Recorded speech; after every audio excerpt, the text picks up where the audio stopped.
So, I'm a female artist and I'm kind of popular on Instagram and other social media. I'm not going to use this story to promote myself or link my work because that feels a bit too self-promo. But there's surely going to be some weirdos who hear my story and contact me being bizarre about it. And since the events of the convention, I've started drawing slightly more risque pictures too, and I don't want to use this particular story to promote something sexy. I think you'll understand why when you hear it.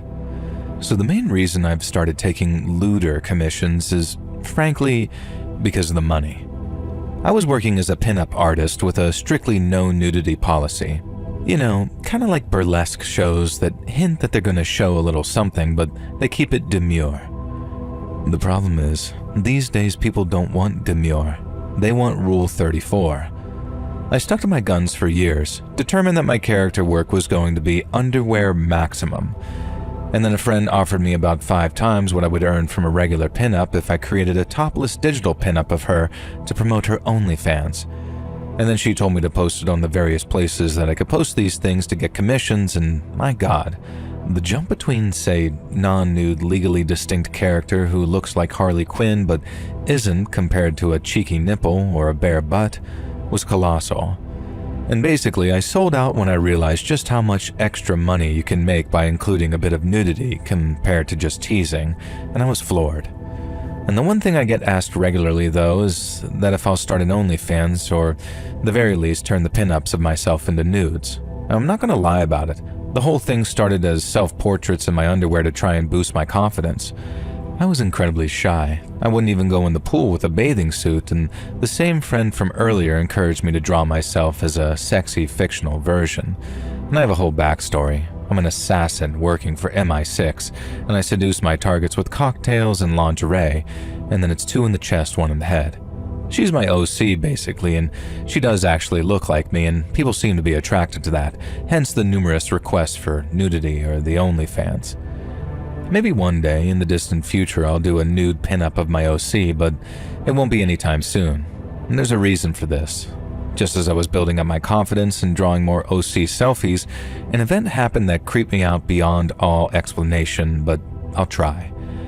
Like I said, I have a decent-sized following in the artist community, and a couple of years ago, I was extremely lucky to be invited to run a table in a relatively big con. Usually you have to pay for these tables, but they invite a handful of artists who they think will make them money, and they offer free tables in exchange for higher cuts of sales. Now, it's a gamble, but it usually works out far more lucrative in the long run. It did for me. Back then, I was still selling non-nude pinups, but when I eventually shifted to coquettish outfits, a little bit of underboob or side boob, the occasional nip, slip, etc., then my profits skyrocketed. I do a handful of licensed characters, but I tend to keep those clothed, but I have my own cast of pinups, male and female, who I'm planning on featuring in an erotic comic or graphic novel one day.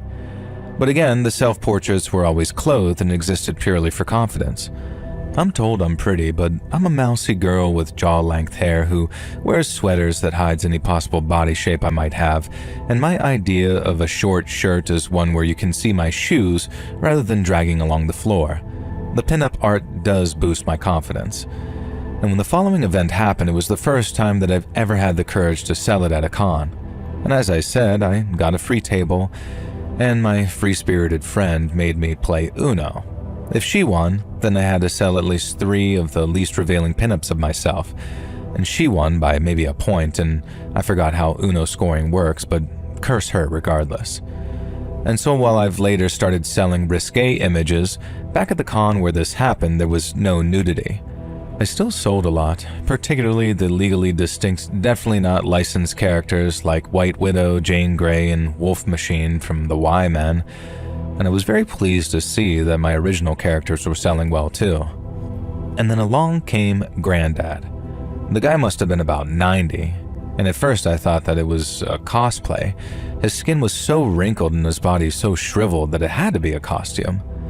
But as I suddenly eyed him up while he pawed through my artwork, I realized that no, he was genuinely a very ancient fella. He held up a picture of a certain comic book character and asked if I had any images of her naked, ideally touching herself. I said, No, I did not, and this was a strictly non-nude pinup art, and he could find anime body pillows and all sorts of weird stuff over in the 18+ section. And he said he didn't want that weird cartoon nonsense. He liked my art because it reminded him of the playing cards that he collected during war. And I almost asked him if he meant the War of 1812, and then felt like that might be a bit mean.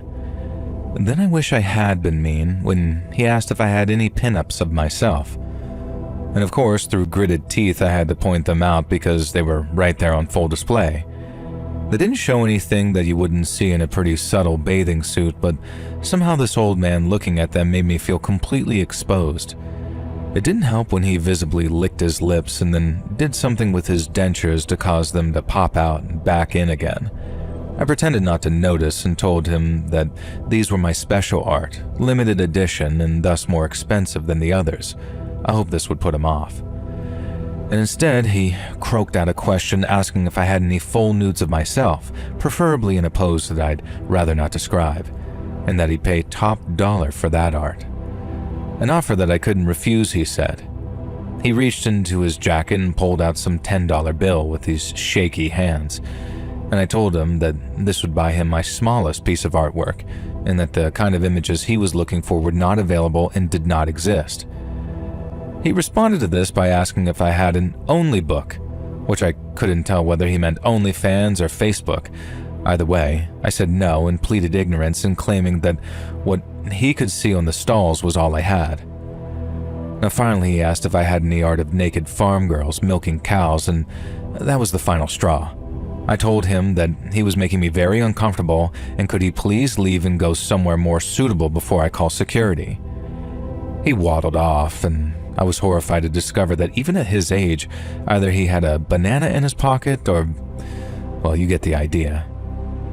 And after he left the aisle and headed into the hardcore hentai section, I felt the need to examine the art that he'd been pawing through. The art, even the prints, was thankfully covered by plastic sleeves. I have no idea what substance he'd managed to smear on the sleeves, but each one had fingerprints with a sort of wet slime on them. I quickly disposed of all the sleeves he'd touched and boxed up the remaining art, ready to fix up for the next day's con. It was coming to the end of the day anyway, and I only had an hour left before I'd have to pack up and go home. Thankfully, I didn't see the gross old man again, although I did notice a trail of something leading away from the stall and towards hentai hovel, as I'd come to nickname it. There was too much viscous liquid for it to be, well, you know, but it almost looked like pee mixed with something thicker. Maybe it wasn't, but not my problem, not my business. Thankfully, since the convention had one more day left, I was able to leave most of my stock behind overnight. I did take the box that needed re-sleeving though, and I also decided to remove the pinup art of myself. Uno score be damned, I didn't want that old man or someone like him to be getting off to a picture of me, even if the outfit was no more revealing than a 1920s bathing suit. And as I was loading the box into my car, that's when I noticed him. He was standing over by some garbage cans, a fair distance away from my car. I wasn't concerned I'd be able to get into my vehicle and drive off before this idiot old weirdo could even get close. And that's when he started to run. And I mean run. This old man, and now I'm questioning whether it maybe really was an excellent costume, came sprinting towards me. I ran for the driver's door and I nearly dropped my keys fumbling to get the door unlocked. He began screaming at me, things like cock tease, parasite, and various ethnic slurs that had no relevance to me whatsoever. And then the usual misogyny and the kind of language that you might hear from some disgusting old man. I finally managed to get into my car and my heart was pounding, but of course the car wouldn't start.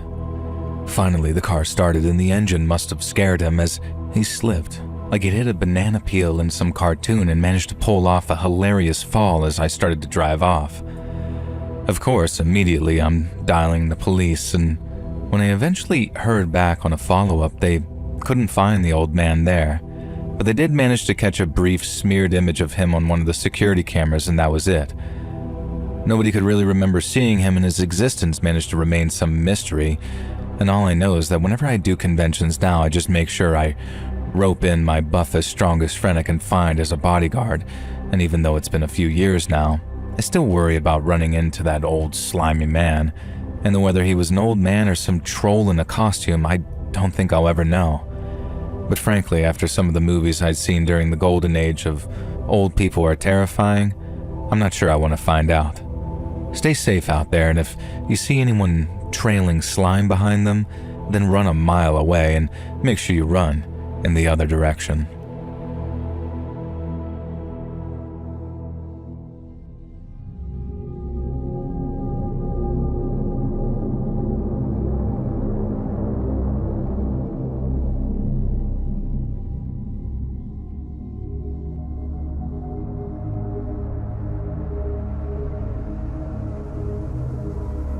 Hi Joel, my name's Violet. Have you ever had the crap beaten out of you over a video game when you were a grown-ass adult? Well, I have, and I don't recommend it. So I'm a female in my early 30s, I'm a fan of your channel, and when this event was going on that I'm about to talk about, I was just 21. Now for the previous few years, my city had played host to a minorly well-known gaming expo. It was kind of like E3 but more focused on the public than being a gaming press event. You could buy a wristband that gave you access to all 3 days, so of course that was what I went for every year. Now I wouldn't say I'm some hardcore massive gamer. Like, I like Zelda and Dark Souls and Pokemon like everyone else, but going all the way to back when I was an early teen, I was very athletic and also into yoga, and you wouldn't think those two hobbies would mix, but listen, Wii Sports, Wii Fit, Dance Dance Revolution, Just Dance, Guitar Hero, and Rock Band, yeah, they give you a pretty good workout, especially on the drums. Now, anyways, you get the idea. Gaming can be really active. It's a bit of an athletic hobby if you're into the right games, but it's even more so if you have a gaming arcade near you. It's sad that they were dying out for a bit, but they're starting to kind of make a comeback. Now, thankfully, my city's always had a pretty thriving one, and there were a bunch of machines that I spent far too many dollars on growing up. Riding a plastic motorcycle as a controller and ducking and diving around in the House of Dead, but mostly, as I mentioned, the various DDR cabinets were my absolute jam. I was the envy of the arcade community because eventually I held the highest score on at least half the songs on the highest difficulty. And not to brag, but my DDR skills could draw in a crowd who'd stand there and actually watch me tap dance between the pink and blue arrows before either giving it a go themselves or heading off to play something else. This meant that the owners of the arcade kind of really liked me and would occasionally let me practice on free play after hours, which is probably how I got so good. I still don't know if that's cheating, and they also gave me a free hot dog every time I visited, which was pretty much every Friday night with my group of friends. There is a point to all this setup, I promise. The gaming expo was fun because I got to see the latest console games and occasionally try them out if you could handle the lines. Mostly it was just a fun weekend with my nerd gamer friends who never quite got over the novelty of having a sporty half-Korean chick hanging out with a group of guys and gals who described themselves as the typical gamer. I really don't want to sound like a jerk by saying this, but this was the reality of it, and they did kind of make a fuss about it. Also, I'm now married to one of them, and he's insisting I included this in here, and don't forget, this story ends with me getting the absolute heck kicked out of me, so if you've decided I'm insufferable, you might actually enjoy the ending. Also, at this point, I'd just like to add that the typical gamer is meant as a compliment. Like I said, I'm married to one, there's nothing cuter than someone who's good at Hearthstone and Halo. Now, the expo, for a couple of years, there had been a tantalizing area on the mezzanine on the second floor which was only accessible for people 21 and over. It had a bar, hence the 21 rule, but the part that I cared about was the fact that it also had an arcade, and from what I heard from older friends, they were kind of dated machines, but I didn't care. I didn't need the latest imported cabinet from Japan to have fun in a gaming arcade, I just needed games. And the reason the age limit was tied to the arcade was that the cabinets didn't cost regular money. Instead, you'd buy a drink and get a bunch of tokens. Each token gave you a credit. Alcohol drinks only 2, and you couldn't have a shot on point blank from buying a Coke. Kind of a genius move. You get people drunk, you get people gaming, and you get people more drunk, which makes them more competitive. They were also kind of sensible in that they issued drink tickets, so they couldn't buy a crazy amount of drinks either, so nobody got completely S-faced. Now, I was the youngest in our friend group. Although we're all the same age, we'd met in our first year of college, and currently we are in our third. And it looked like I was going to miss the arcade by another year, but then the expo got postponed by 2 weeks, and I just turned 21 the week before. We all headed straight into the arcade.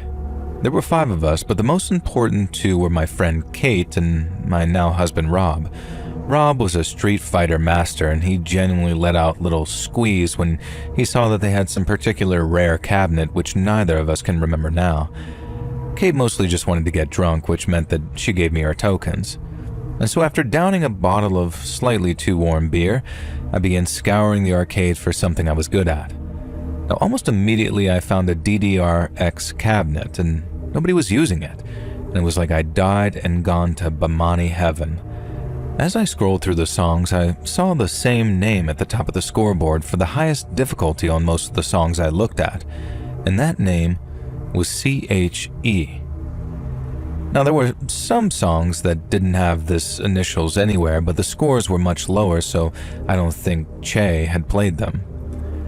Now, I decided that I was going to try and knock out this CHE character down to second place in my favorite songs. I had 8 tokens, and not to brag, but I pulled it off on 8 songs. I entered my usual arcade high score name, VIO, or VO. Take that, Che Guevara, I said in my head. And then, out of tokens, I went to find Rob. At the time, we were just friends, but I knew he had a crush on me, and I had a big crush on him too. And I was just waiting for him to actually do something about it. I showed up just as some dude completely kicked his butt at Street Fighter, which was a pretty rare sight. Rob walked away in disgust and asked if he could watch me play something. I told him that there was a DDR machine, but I was out of tokens, and if only someone would buy me a drink so they could give me their tokens. Now, the oblivious fool started to remind me that I had drink tickets of my own, so I could just also get tokens, and then it suddenly clicked that I was flirting with him. He practically tripped over a stool to get to the bar and then rushed back and handed me 5 tokens. I asked him where the drink was, and he legitimately smacked his forehead and then said that he left the bottle in the bar in his rush to get back to me. And then he started blushing in this cute way that made me kind of melt a little. And so I told him that I decided I wanted to drink too, and that maybe we could play a versus game on the way back to DDR since I had my own tokens. Now we went to get a drink. Thankfully, the bartender remembered Rob and had kept his bottle back for him. I got another beer and another 4 tokens. I tried to give Rob his 4 tokens back, but he insisted that he only needed 1 token to beat me at whatever fighting game I picked. I remember this next part because it was pretty much the moment that I think that we both realized that we were going to end up dating. I told him that if I lost, then I guess that I'd have to owe him a kiss as a forfeit, and for once, Rob actually took the hint. Kinda hard not to. Little did I realize that I would not be spending that evening making out with my future husband, like I hoped. Instead of swapping spit, I'd be spitting blood, and spending the night in the hospital after a date with the cops rather than Rob. But back to Rob and I was allowed to choose the fighting game since Rob would have just picked a Capcom game and beaten me senseless. As much as I liked the look of the characters in Darkstalkers, I decided to choose this obscure-looking old game called Primal Rage. And I felt pretty confident about this one because my brother had it on his Mega Drive and I was actually mildly decent at it, on medium difficulty or lower. And as far as I knew, the game was so obscure that I was confident Rob had never actually played it. Plus, it played nothing like Street Fighter. I picked some snake lady who I've just Googled and discovered was called Vertigo, the goddess of insanity, and Rob picked some blue gorilla. I'd like to say that I kicked his butt, but I didn't. And I actually tried to win too, which I realized after was kind of a dumb idea when I actually just wanted that kiss. In my defense though, I got distracted during our second match and I did lose anyway, even if the forfeit never got to happen that night. A nasally voice was demanding if anyone knew who VIO was because they'd hacked and broken the DDR machine. Someone else asked what VIO had done, and the girl said that VIO had beaten all of her high scores, which was impossible since she was the DDRX queen. Now clearly, I was getting a feeling that this was CHE, Shay. Now I wondered what the initials stood for. I stopped playing to pay more attention, and Rob ate my head with the T-Rex character that he'd switched to. Total cheat. But anyway, Che sounded like a violent, angry girl who was used to getting her own way. Obviously, I did not want to get into any confrontation with this fuming, clearly drunk chick, so I whispered to Rob not to mention my name. He took the hint and we moved on, with 2 losses at Primal Rage under my belt. Turns out it wasn't as obscure as I thought, and Rob had owned it as a kid. Now we headed across the other side of the arcade with no real goal in mind other than avoiding that nasally horse girl and also the DDR machine. We found ourselves near a member of the staff who was plugging in a Striker's 1945 machine. He told me that I should give it a shot because they'd only just got the cabinet working, so I'd be able to set the top score easily. I had fond memories of Striker's 1945 from our local grocery store, so I gave it a go while Rob wandered off back to the Street Fighter machine that had excited him so much. I was a bit disappointed that he'd abandoned me so quickly, but whatever. I had a forfeit to look forward to at least, if he had the balls to actually go through with it and finally seal the deal by showing that he liked me. Now, I had a pretty good run on Strikers and did fairly well. Like the member of the staff had said, I comfortably beat the default scores that were standard for a rebooted cabinet, even if it had taken me maybe 3 tokens to do so. And without thinking, I entered VIO like muscle memory kicked in. Now, the next thing I knew, someone had grabbed the back of my head and slammed me so hard against the Striker screen that it not only cracked the CTR glass, but also caused my nose to audibly break, kind of exploding all over the arcade machine. Before I even had a chance to react, fingers were gripping my hair and pulling me backwards. Someone had grabbed me around the chest and threw me backwards onto the ground, so hard that the back of my head hit the ground with such force that I was momentarily paralyzed for a few seconds. I managed to open my eyes and saw a svelte, toned blonde girl standing over me. I wasn't sure if it was just the anger, but later found out that it was her relatively normal face, and she was one of the most unfortunately ugly people I'd ever seen in my life. The snarl that she was giving me gave her huge buck teeth and visible gums even more prominence, and I've genuinely never seen a nose that looked like that. She was also wearing a t-shirt that just said, "I'm Cherry, wanna pop me?" which kind of made me feel actively sick in between trying to gain consciousness and not see blurry after I was down on the ground. And so this was the mysterious CHE, Che, as if I hadn't suspected that already. Now, I had no idea what she was going to do next, but she did something that genuinely shocked me that a woman would do to another woman. I was kind of laying spread eagle on the floor, and she kicked me between the legs, square in the crotch, as hard as I think she could possibly manage. I never felt such pain, and I've been hit there by a tennis ball before, and it kind of hurt a little, but I figured it wasn't close to what the boys feel when they take a nut shot. But I was very wrong. At the time, I was convinced that she'd actually ruptured something inside of me, and I almost immediately began to cry, both from the pain and from the children I decided I'd never be able to have, and the fact my entire life plans were going to crap because apparently I was good at DDR. Cherry didn't stop there, though. She leaped down on me in a sort of elbow drop straight to my left breast, which also hurt way more than you'd expect. And it was like she somehow knew exactly the perfect ways to hurt another girl, and was intent on doing exactly that. She punched me around that area a few times, and I remember thinking, where the hell is everybody? Why is nobody helping? I later found out that her bunch of friends had sort of blocked off that area so nobody could see what was going on. My nose was already broken, and so blood was clearly pouring down my chin, but Cherry now was starting to punch me in the face, smacking me in the mouth so bad that I could feel my lips swelling to the size of bananas. At least that's how they felt, and almost multiple blows to the eyes. I genuinely thought I was about to die. I tried to scream for help, but my mouth was filled with blood. I could barely see out of my right eye, and my left eye felt like it didn't even exist anymore. It just felt like a ball of fire in my eye socket. This was it. This was how I'd die. And then my savior arrived. Remember my friend Kate who gave me her tokens because she just wanted to get drunk? Well, drunk she was, but not drunk enough that she failed to see the commotion going on. I learned the details later, but Kate came crashing through the crowd, grabbed this cherry, slammed her against the side of some arcade machine, kicked her in the stomach, and then began screaming for security to get here because they were letting an actual murder go down on their watch. And then she pinned this cherry to the ground, knocking her head against the corner of a cabinet whenever she tried to struggle, until about 5 event security officers eventually showed up.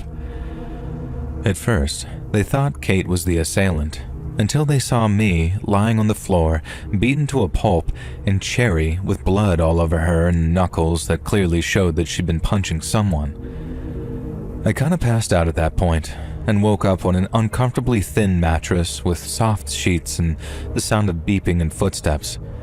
I still couldn't see out of my left eye at all and realized that it was covered in gauze. I could just about make out some blurry details from my right eye and figured out that I was in a hospital room, with Rob sitting on a chair next to me just staring into space. I remember croaking out, "Don't look at me," and then absolutely wished that I hadn't when the stitches in my lip immediately came undone and started bleeding again. Rod told me that I needed to keep my mouth shut, literally, and then went to get a nurse to fill me on what happened. So Cherry had broken about half my ribs, caused a small fracture in my pelvis, and caused considerable damage to my face. Thankfully, I hadn't lost any teeth though, and I was told that I had to stay in the hospital for at least 1 night, maybe 2, because they needed to do an ultrasound to check for any abdominal damage. They also told me that I had a broken left eye socket and there was a good chance that I never regained full eyesight in the one eye. Thankfully, it was only bad enough that I got away with wearing glasses, and 12 years later, there's talk of corrective laser surgery that might be able to fix my vision permanently. The better news was that Cherry hadn't managed to damage my womb or ovaries or any reproductive stuff, although I was advised that I should give it a few months before I engaged in any of that stuff. So much for getting things moving with Rob, I guess. I spoke to the cops, and there were dozens of witnesses and multiple angles of security footage that backed up my story. Cherry came from some wealthy family, but even her expensive lawyers weren't getting her out of this one. Not that her parents wanted to, but both were devout Christians, and they actually hugged me during the trial and apologized for raising a daughter who'd strayed so far from the light. And given the way that Cherry spoke to her parents, I don't blame them for failing to side with her. In their eyes, a just and fair punishment was exactly what she deserved, especially for getting blackout drunk at some arcade thing. And the judge threw the book at her, and she was actually given a sentence so harsh that I even feel bad for her. I asked her parents to appeal, and they said that I'd write to the judge suggesting that a sentence that harsh would only ruin her life, so she ended up serving about half of what she'd originally was sentenced to. 6 years out and 4 with good behavior, and I genuinely don't know what happened to her, and I don't really want to know, but Rob has spied on her social media a couple of times and reassured me that I did the right thing on all accounts. And for anyone wondering, no charges were brought against Kate, and thank God for that.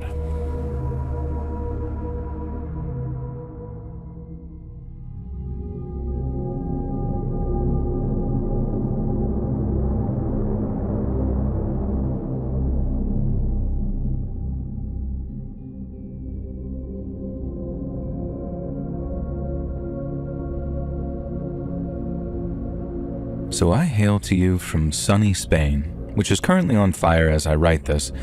Now thankfully I'm safe, but the stress weighs heavy on my mind, especially for my old great uncle, who absolutely will not move out of his farm despite the fires only being 1.5 kilometers away from him. And so I figured, what better way to take my mind off the stress of anxiety than write you an email about the time I had a ridiculous altercation at a card game tournament. Now, I don't mean gangsters playing blackjack or high-stake Texas Hold'em or anything like that. Nothing that grand. I'm talking about a Magic the Gathering tournament I entered when I was 19. I'm 28 now, and yes, I still play. Not a fan of the whole multiverse thing, though. These days, I live in a small, farming village community in Spain, but when I was a teenager, I finished my bachillerato, passed my entrance exam, and then left my small village to spend 5 years in college studying dentistry. My village was pretty low on prospective dentists, and with one elderly dentist retiring as soon as he found a replacement, I promised him that I'd return to take over the reins. That didn't mean that I'd spend my college years looking down in the mouth, though. Ho ho ho. and I had plenty of fun. Nerdy fun, sure, but fun nonetheless. And we had regular board game nights when I was in the dormitory, and then when I moved into an apartment with a few friends, we had irregular board game nights. One thing we all stuck with ever since we were children from very different backgrounds, though, was card games. All of us who banded together loved them. There were 5 of us. There were 3 boys and 2 girls, and we all had different games. Mine, as I said, was Magic the Gathering, and as luck would have it, there was a card shop in Madrid just a 10-minute walk from our apartment which held regular tournaments. Their usual structure was 2 different card game tourneys at a time to make the use of the fairly sizable space. This particular evening, I was entering a Magic the Gathering tournament with a deck that I was certain was unbeatable. On the other side of the room, a classic Pokemon tournament was going down. Gen 1 cards only, I guess, real OG stuff, so many of the players were these older men. And it kind of warmed my heart, though, to see a father and daughter duo. I assumed the dad was playing and his tween daughter was along for the ride, but she was actually the player, and dad was just sort of chaperoning her. The Magic tournament started first, so I was focused on that. I absolutely destroyed my first opponent, this dude in his 30s, who took the loss in good spirits, complimenting me on a really unique, surprising deck. Now, my second opponent was a girl who I kinda had a crush on. She worked at the card and games shop, and she was a few years older than me, so I knew I had no chance. But she had long, dark hair, and she rocked the store uniform like it was something off the catwalk, and she had the most delightful accent. She was Portuguese, but she spoke Spanish fluently, and that little lilt was something to die for, I'll be honest. I knew that fighting her as my second opponent was going to throw me off my game. I think she knew it too, and was very chatty, asking about my life and my studies. She told me about some of the newer sets the Wizards of the Coast had coming out, which had me planning future decks just as I'm sure she intended. Now, we played for a while, and we were fairly evenly matched. And then I started drawing ahead, and I actually thought that I had a chance. If I could beat her at Magic, then surely I'd impress her, despite the age difference. Now suddenly, a shadow loomed over our game table. I looked around and saw a guy that I was certain I recognized, and then I placed him. His name was Sunit, and I'd beaten him in a Magic quarterfinal basically a couple of years ago. Now, I noticed he was holding a battered-looking Pokemon binder, so I assumed he was here for that tournament. I started to say hi in a little cheerful voice, assuming that he'd recognized me and had come to say hello. But then he pointed at me, looked at the staff member that I was playing with, now her name was Raquel for ease's sake, and started telling her in a really loud, high-pitched voice that I was a cheater and a scammer, and she should ban me from the tournament. Raquel responded by saying that I had been playing perfectly honestly so far, and asked what made Sunit think that. She called him by name, so he was clearly known to the area and the staff, and he tells her that I'm just a cheat, and that I beat him when his deck was clearly better based on his research that he'd done on the internet. He claimed that I'd cheated him out of the grand prize and ruined Magic the Gathering for him ever since. If I recalled correctly, the grand prize was a €50 gift card for the store. A nice prize to be sure, but nothing worth abandoning the game forever.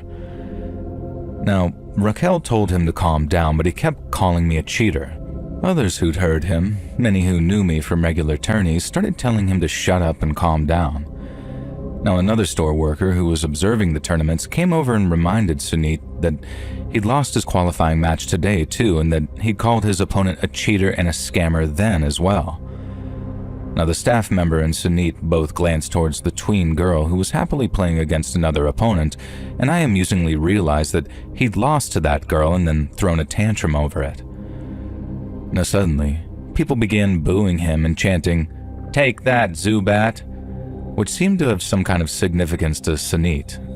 He started getting angrier and angrier and then vowed never to darken their door again. And the chants of "Take that, Zubat" grew louder, and this must have triggered him, as you say. Sunit decided that the best course of action was to try and flip the table that myself and Raquel were playing Magic on. Only, he wasn't strong enough to do so while holding his Pokemon binder in the other hand, and instead, he ends up falling backwards and loses his binder in the air.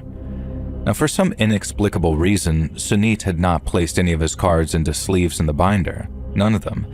And the binder flew open, and tons of Gen 1 Pokemon cards seemed to explode everywhere. Even at a quick glance, I could see that he had not taken care of his cards. They looked crumpled or smeared or torn. One of them looked like it had dried slime on it, the kind that you used to get with the He-Man figures. And I even noticed a couple of cards that would have been valuable, but they looked like they had been almost folded in half or maybe even water damaged. Sunit began frantically trying to gather up his Pokemon cards, knocking into tables and completely disrupting everybody's rounds. Clearly, the store manager had seen the commotion. He usually watched the tournaments from the security cameras in the back, but now he came storming out. He was a big guy, both height-wise and muscular, and Sunit wasn't short, but he was very skinny, and you would assume that he would be intimidated, but he prodded the manager in the chest and accused him of running a crooked, suspicious tournament where people were allowed to cheat, and toddlers, and here he pointed to a tween girl who must have been maybe around 12, were allowed to win. The manager told him that if he touched him again, he'd break his finger, and then he said that if he didn't leave, he'd be calling the police. Sunit started shrieking about his Pokemon cards, and the manager said that the staff would gather them up and call him in a couple of days when he calmed down so he could come collect them. Sunit said that that wasn't acceptable, because people like me, pointing at me, would steal his Pikachu. Now, I wouldn't have even wanted to touch his stupid cards, let alone steal them. And Sunit turned as if to leave and then spun around and smacked the manager in the side of the head with his now empty Pokemon binder. And the manager barely flinched. Then he jumped on Sunit, pinned him to the ground, while Raquel called the police. Finally, Sunit was carted off and a number of the games had to be restarted, ours included. Raquel ended up making mincemeat of me. I think that's a phrase they use in English, right? But I didn't mind though. It had probably been the most eventful tournaments that I'd attended, if perhaps not fun. And that girl, the little one, did end up to go win the Pokemon tournament though. I was watching and her final opponent did not go easy on her, I think, and she was just very, very good. Finally, most people left and I was one of the few customers who remained behind to help gather up Sunit's cards. Now, I'd like to say it was out of kindness, but mostly it was so I could spend more time with Raquel. While I was searching, I did find a pristine Charizard card which I was pretty sure was pretty valuable. I showed it to Raquel, who showed it to the manager, and it was one of the more valuable cards. They joked that I should just keep it for enduring Sunit's abuse, but in the end we gathered up as many cards as we could find, including that Charizard, and just stored them behind the counter. The manager decided not to press charges. Now, I happened to be in the store when Sunit came to gather his cards because Raquel, who'd given me her number, tipped me off that he'd be there. And instead of being grateful that the store had dropped the charges, he started accusing them of a missing card. And when the manager asked which card it was, he tells them it was some Caterpie, which I don't even know what he was thinking there. And we all just kind of laugh, thinking he's joking, and then the rage passes over his face again. The manager produces a Caterpie card that is seemingly torn in half and asks if this is what he meant. And Sunit gleefully says yes. Apparently the tear was already there. With his terrible deck in his hand, Sunit just storms out of the store.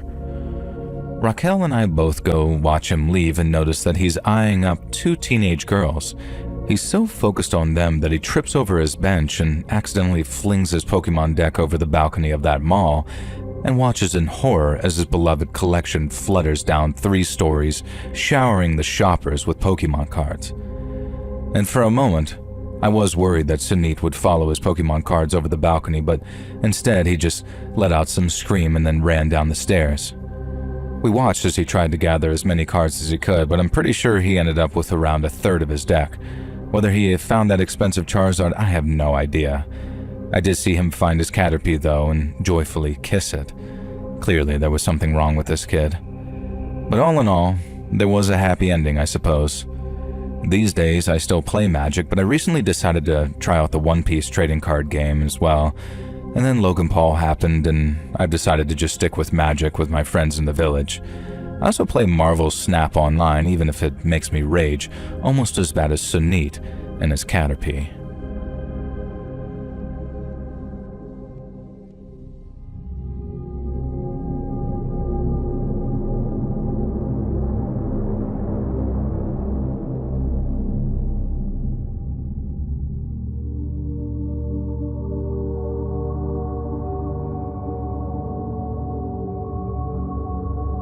So I'm a 45-year-old guy, and boy do I have a story for you. Now I hope you're ready for a story about some of the weirdest people and events that I think I've heard on your channel. It may not seem scary at first, but the more I thought about it, the more I actually got really creeped out. The idea that there are people out there willing to do things like I'm about to describe is kind of messed up. So my town never has any kind of interesting cons or expos or even pop-up stores. We had a comic store, but I think they stock about 4 comics, 2 Gundams, and 98,000 Funko Pops. Needless to say, I don't collect Funko Pops, and no shames to those of you who do, as long as you know you're going to hell. I'm just kidding. Or am I? I don't know. Anyway, imagine my surprise when I saw flyers posted around town for an indie comic and artist con. Now, it was being held in a warehouse that had just been purchased by some company, so I figured that maybe this was the start of some excellent, exciting events. Comic-Cons, computer fairs, classic toy swap meets. Imagine I was able to finally buy the 1980s Snake Mountain that my parents could never afford. I did have Castle Grayskull though, and I know that they went without that Christmas to afford it for me, so Mom, Dad, if you're secret Let's Read listeners, I deeply appreciate you. But I do still desperately want Snake Mountain. Anyway, the possibilities were endless, or I guess we could be looking at DashCon 2.0, and if you're too young to know about DashCon, then look it up. Unless you're under 18, then absolutely don't. All I'll say is that someone peed in the ball pit, and that was one of the least worst moments. I say that as if I was there because I was, working security, thankfully. Anyway, the day of the con came and I excitedly joined the queue of 5 other people waiting to enter. Now I'm one of those old head nerds who had absolutely no shame in being an old head nerd. Despite that, I was clearly 20 years older than just about everyone else in the line and felt a little bit like Jeff Eppy, if you know what I'm saying. And this was 8 years after he died, and it still applies, but I was basically a walking corpse compared to these young bucks. Now, I don't like being mean about people, but the line to get in, as it grew, started giving me the impression that it was kind of a specific type of convention. What is it you kids call it now? Oh, that's right, Gooners. One individual was wearing that famous shirt of anime girls who are clearly in the throes of pleasure. Trying to be funny, I said, "Hey, nice shirt, ma'am," and then pulled a goofy face thinking I might get a laugh, and instead I got scolded by 2 people, including the shirt wearer, for misgendering them, and I decided to just shut up after that. I realized that I was basically the cringy dad, and for once that I was actually grateful that the kids were at their mom's this weekend and I hadn't been able to bring them along, much to their disappointment. Now, judging from the crowd, I don't think that it would have been age appropriate, and when we were finally allowed in, my theory was only reinforced. The warehouse was large, but the con itself took up maybe a quarter of the space, and that was fine though. It's quality that matters, not size, isn't it? At least, that's what my ex-wife used to tell me. Although she is my ex-wife, so who knows. Now anyway, I walk along the 4 rows of stalls, looking down along each one to see what I could see. And almost immediately I could tell that nearly every vendor was selling some type of smut. I won't list all the various types of stuff, but you can imagine. I walked up one aisle and down the next, hoping for something to catch my eye. There was one stall selling manga that didn't appear to be adult, and I bought a few secondhand volumes that I recognized from my kids. Love Hina for my daughter and One Piece and Naruto for my son. I knew that they'd never read any manga, just watched a bunch of anime, and I'm pretty sure that they'd never watched any of the classics like One Piece or Dragon Ball. And most of what they were into were video game adaptations on Netflix. Who knew that my 6-year-old daughter would be a massive Castlevania fan? Now, nearly all of the stalls were independently drawn fan service and smut though, and not to be rude, but a lot of these artists needed to study, well, anything at all really. I made one pretty major faux pas when I asked a woman my age if her kid had done some of these drawings, and she angrily snapped that no, they were all her own work. I didn't let her know that I meant a preschool kid either. If you've ever been to an artist's alley at a smaller con, you'll know what I mean. Imagine that, but almost everything was that bad or worse.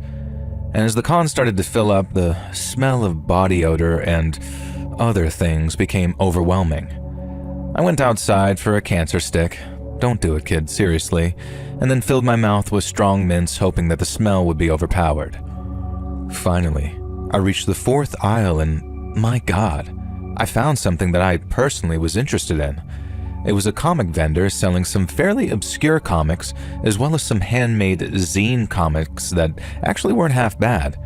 They had the entire run of Wildcats vs. Spawn, a bunch of Gen 13, Wetworks, some older Charleston stuff, Randy and the Question, and they had newer creator-owned comics, some alternative covers of The Wicked and Divine that I'd never seen before. They had the entire miniseries of Smacks, which I'd never read before, a fairly new planetary omnibus, that one graphic novel where Stormwatch gets killed by xenomorphs in one of the weirdest crossovers ever, and a bunch of other things that I won't go on about because either you'll have no clue what I'm talking about, or I'm about to send you down a rabbit hole of comics that are going to be crazy expensive to find. And these, however, were not crazy expensive. So cheap, in fact, that I couldn't bring myself not to tell the vendor that he was undercharging for everything. He said he knew, but he was kind of an obsessive collector, and everything for sale was something he owned in triplicate, and he really needed the space for the new Spawn and Savage Dragon collections. In triplicate, of course. Now, fair enough, a win for me, and I guess maybe a kind of win for him. Despite the low prices, I ended up with just over $300 Canadian in comics and books, and then seeing the disappointment on the vendor's face when I didn't buy any of the handmade zines, I added another $25 worth to the bill. When it came time to take my purchases away, I realized that I was going to have to carry an extremely heavy load of books around the rest of the con, and I didn't have much left to look at, but I was here now, damn it, so I wanted to look at everything. Now, I didn't want to carry around this all for 45 minutes or so I asked the vendor if I could keep my purchases behind the stall until I was ready to leave. He said that was fine, and then gestured for me to come closer. I did so, and he told me not to look now, but the vendor across the aisle has been sketching me the whole time. I asked how he could tell they weren't sketching him, and he said that they had hours to do that if they wanted, plus apparently he had an eye for these things. And when I eventually had the chance, I turned around to subtly check out the vendor who was drawing me. Now, they were a good 400 pounds. After my encounter outside, I didn't want to assume anyone's gender, but I thought that they might be female. Now, trying to look them in the eye, I kept glancing at their stall while pretending to look everywhere. And their whole shtick was extremely amateurish, extremely graphic, furry hentai. So graphic that I'm amazed that the con allowed for it to be out on display in some cases. Now, I most definitely won't describe any of this because you don't want to know. There were also what I think were supposed to be anime body pillows, but they just look like pillows with vaguely anime-looking people with melons upstairs and hot dogs and beans downstairs, if you catch my drift. And they were drawn in either fabric pen or more likely Sharpie, which would come out in a couple of washes. But something told me that the people who bought these things weren't too intent on washing them. I decided that the safest tactic was to completely ignore the stall because I really did not want to know what this vendor had been drawing if it involved me. Instead, I headed down the aisle, but I guess this was the Gooner aisle because nearly every stall contained drawings, art, and statues that would make an adult film star's grandmother blush. And then hilariously, there was one stall that was comprised of crocheted little creatures and life-affirming messages. And the poor woman running the stall looked like she was a librarian hanging over a shark tank. And she and I stared a glance at each other like, yeah, I know, and I felt like I found an ally. Now, I was going to go over and talk to her when I got that feeling of the hair prickling on the back of your neck like you're being watched. Now, I looked around, and there was someone who seemed to be in their 20s leaning against a pillar, staring at their phone and acting far too casual. They'd clearly been watching me now. Now, this is someone I would have instantly clocked as male based on the see-through lace top they were wearing. Except they clearly had breasts and for some reason were only wearing the tiniest hot pants that made it very clear what they had or didn't have in them. I realized that the youth of today were just totally beyond me. I also realized that if this was the kind of con where people could just show female-presenting breasts, and by now some folks had brought kids in so it wasn't an 18-plus con, then I decided it was time for me to roll on out of there like a cheese wheel being chased by a gang of British yokels. And just as I'm turning to head back to the comic stall, this thin person just openly takes a photo of me, The flash was on and everything, making it extremely clear that they're in cahoots with the large Marge at the body pillow stand. I decided that they were Wario and Waluigi if Waluigi was kinda hot, and suddenly started laughing. And I guess Waluigi thought that I was laughing at them because they scowled angrily and very pointedly took another photo of me, fiddled with their phone and then said "sent" to nobody in particular. I headed back to the comic stall, wished my new buddy goodbye, and asked if he had a card or anything in case I needed to buy any more comics from him. And I told him that I didn't have much faith that the con would be returning, and he agreed. He didn't have a card, but he gave me his email and told me to hit him up if I felt like talking Classic Image or Wildstorm or hanging out or anything. And I didn't exactly have many buddies since my wife and I split up, so I figured I might actually take him up on the offer. Now, hefting my comics and the manga with me, I started to head back to the exit, and suddenly I heard a voice yell, "Oi!" And I looked over, and it was the artist who had been drawing me. Now, they sounded note for note like Billy Butcher from The Boys, to the point that I thought that they were joking and pretended that they were talking to me. And then when they yelled, "Oi, you at the comic stand?" I couldn't exactly feign ignorance. When they yelled, "Oi, come over here, you C-word." And they literally said the C-word, not the C-word, and then I kinda had to obey. "What's your name, you C-word?" the vendor asked, and I said I was called Huey. I said this as a joke, thinking that I was playing along with his character. And they didn't seem to get the joke at all, which is when I realized that this was just their voice and they weren't doing a Carl Urban impression at all. Next, the vendor pointed to a tiny badge on their chest, so I had to lean in to see it just as they raised their arms to stretch. And this caused me to whiff their BO, which I swear smelled like feces was coming out of their pores. And I'm not trying to be mean here. If anything, I'm toning it down. I was genuinely starting to get creeped out being around these people who were behaving like this with kids present.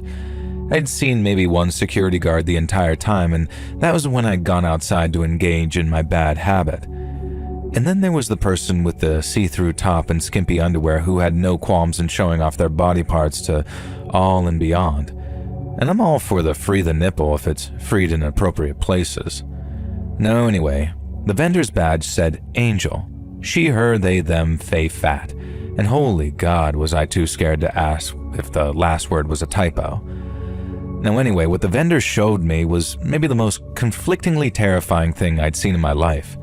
The art was good, great even, and surprisingly so, to the point that I don't think that the art for sale had been drawn by the same person. It depicted a centaur rearing up on its hind legs with an absolute giant set of male genitals on display. The centaur was being ridden by an equally naked anime girl elf who was doing that one face that I mentioned earlier. But then the centaur's face was half human, half horse, and looked very vaguely familiar. I asked who the centaur was, if it was from an anime that I'd seen, and the vendor went absolutely nuts, leaping out of the seat, which I then realized was a wheelchair, and knocking around and over their con table and its contents everywhere. They start screaming at me in that Billy Butcher voice that I was an effing R-word. Again, exactly how they worded it, and couldn't I recognize my own face when I saw it? Wasn't it obvious that the centaur was me and I was being ridden by her? Was I really that ignorant to dismiss a prolific artist who had over 30,000 followers on Blue Sky? I tried to apologize while backing away, saying that it's scientifically really hard to recognize your own face, especially if it's been made into a partial horse.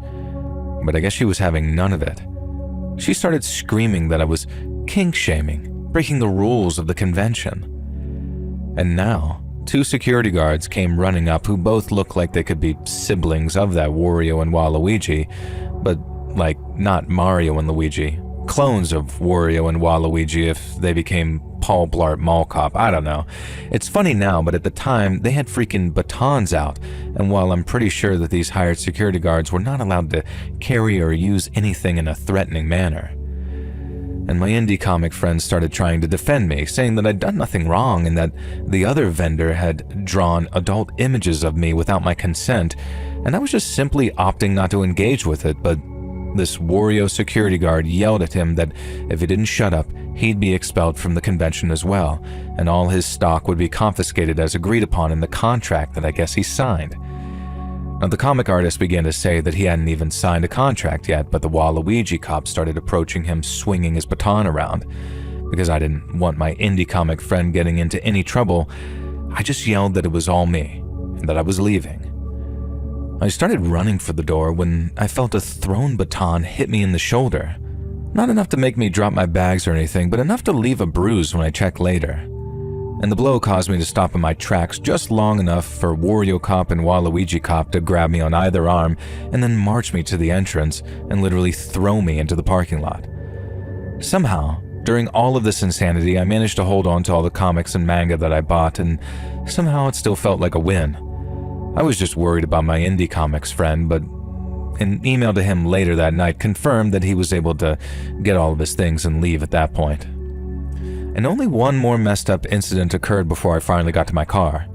The original Waluigi, the kind of hot one with a see-through top, came running after me.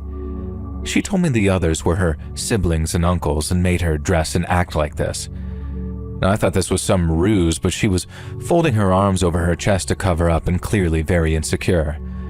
Now, the more I talked to her, the more I realized that she was just some vulnerable adult, so I asked if there was anything I could do to help or anywhere I could take her to be safe. She said there wasn't, that she just had to put up with this family until she saved up enough money to take a long-distance ride out of the city. I told her I'd pay for her ticket if she'd let me take her to the bus station and see her off, so I knew this wasn't some kind of scam. I told her that she could sit in the back seat so she didn't feel uncomfortable that I'd try anything. And she agreed, and we drove to the bus station and she got a bus to a large city 2 days away where she said that she had friends that she could stay with. I gave her my contacts, and a few days later I heard from her saying that she was doing well and had told her family not to look for her. And so that was my good deed for the day, and while I try to make this story sound kind of funny, it's only because it happened not that long ago and it's still hitting me how incredibly messed up that poor girl's life must have been to need me to save her and to be bullied like that by her sibling. I did end up telling her before she got on the bus that she and her sibling kind of reminded me of Wario and Waluigi if Waluigi was secretly beloved, and she found this hilarious and said that she was going to go by the nickname Waluigi now. Now, when I got home, I emailed the indie comics guy to check if he was fine, like I mentioned, and I knew that I wouldn't hear from Waluigi while she was on the bus, most likely, and it was a relief when I did hear from her. It had been a few days since then, and I hope she continues to thrive. And that night, I just laid there staring up at the cracks in the ceiling, and as I started to fall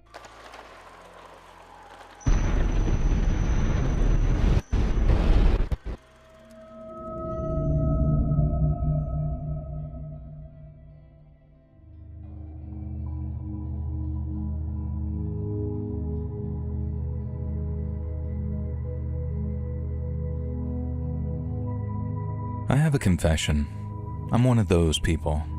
The kind of girls who go to Starbucks and perch themselves at a table in the corner and spend the day there working. Now, in my defense, I don't sit there with a MacBook Air. I'm not a total cliche. I'm an artist and I do life drawings of things I see around the city. Never other people unless they ask or give consent, and sitting by a Starbucks window actually has a purpose. At least that's what I tell myself anyway, instead of just accepting that I'm on the cusp between millennial and Gen Z and a bit of a cliche of both. And during my almost daily visits to local Starbucks, I did notice a guy who kinda fit the cliche I'm insulting. He had an expensive, new-looking MacBook Pro, and he'd sit there throughout the day. Now, occasionally he'd type a sentence or two, often deleting and rewriting them, and then deleting them again, and then going to the barista to order another coffee. Sometimes he'd read these tattered old paperbacks, and I was thrilled to see that there wasn't a Jonathan Franzen, James Joyce, or Thomas Pynchon among them, although I would have given a Pynchon a maybe.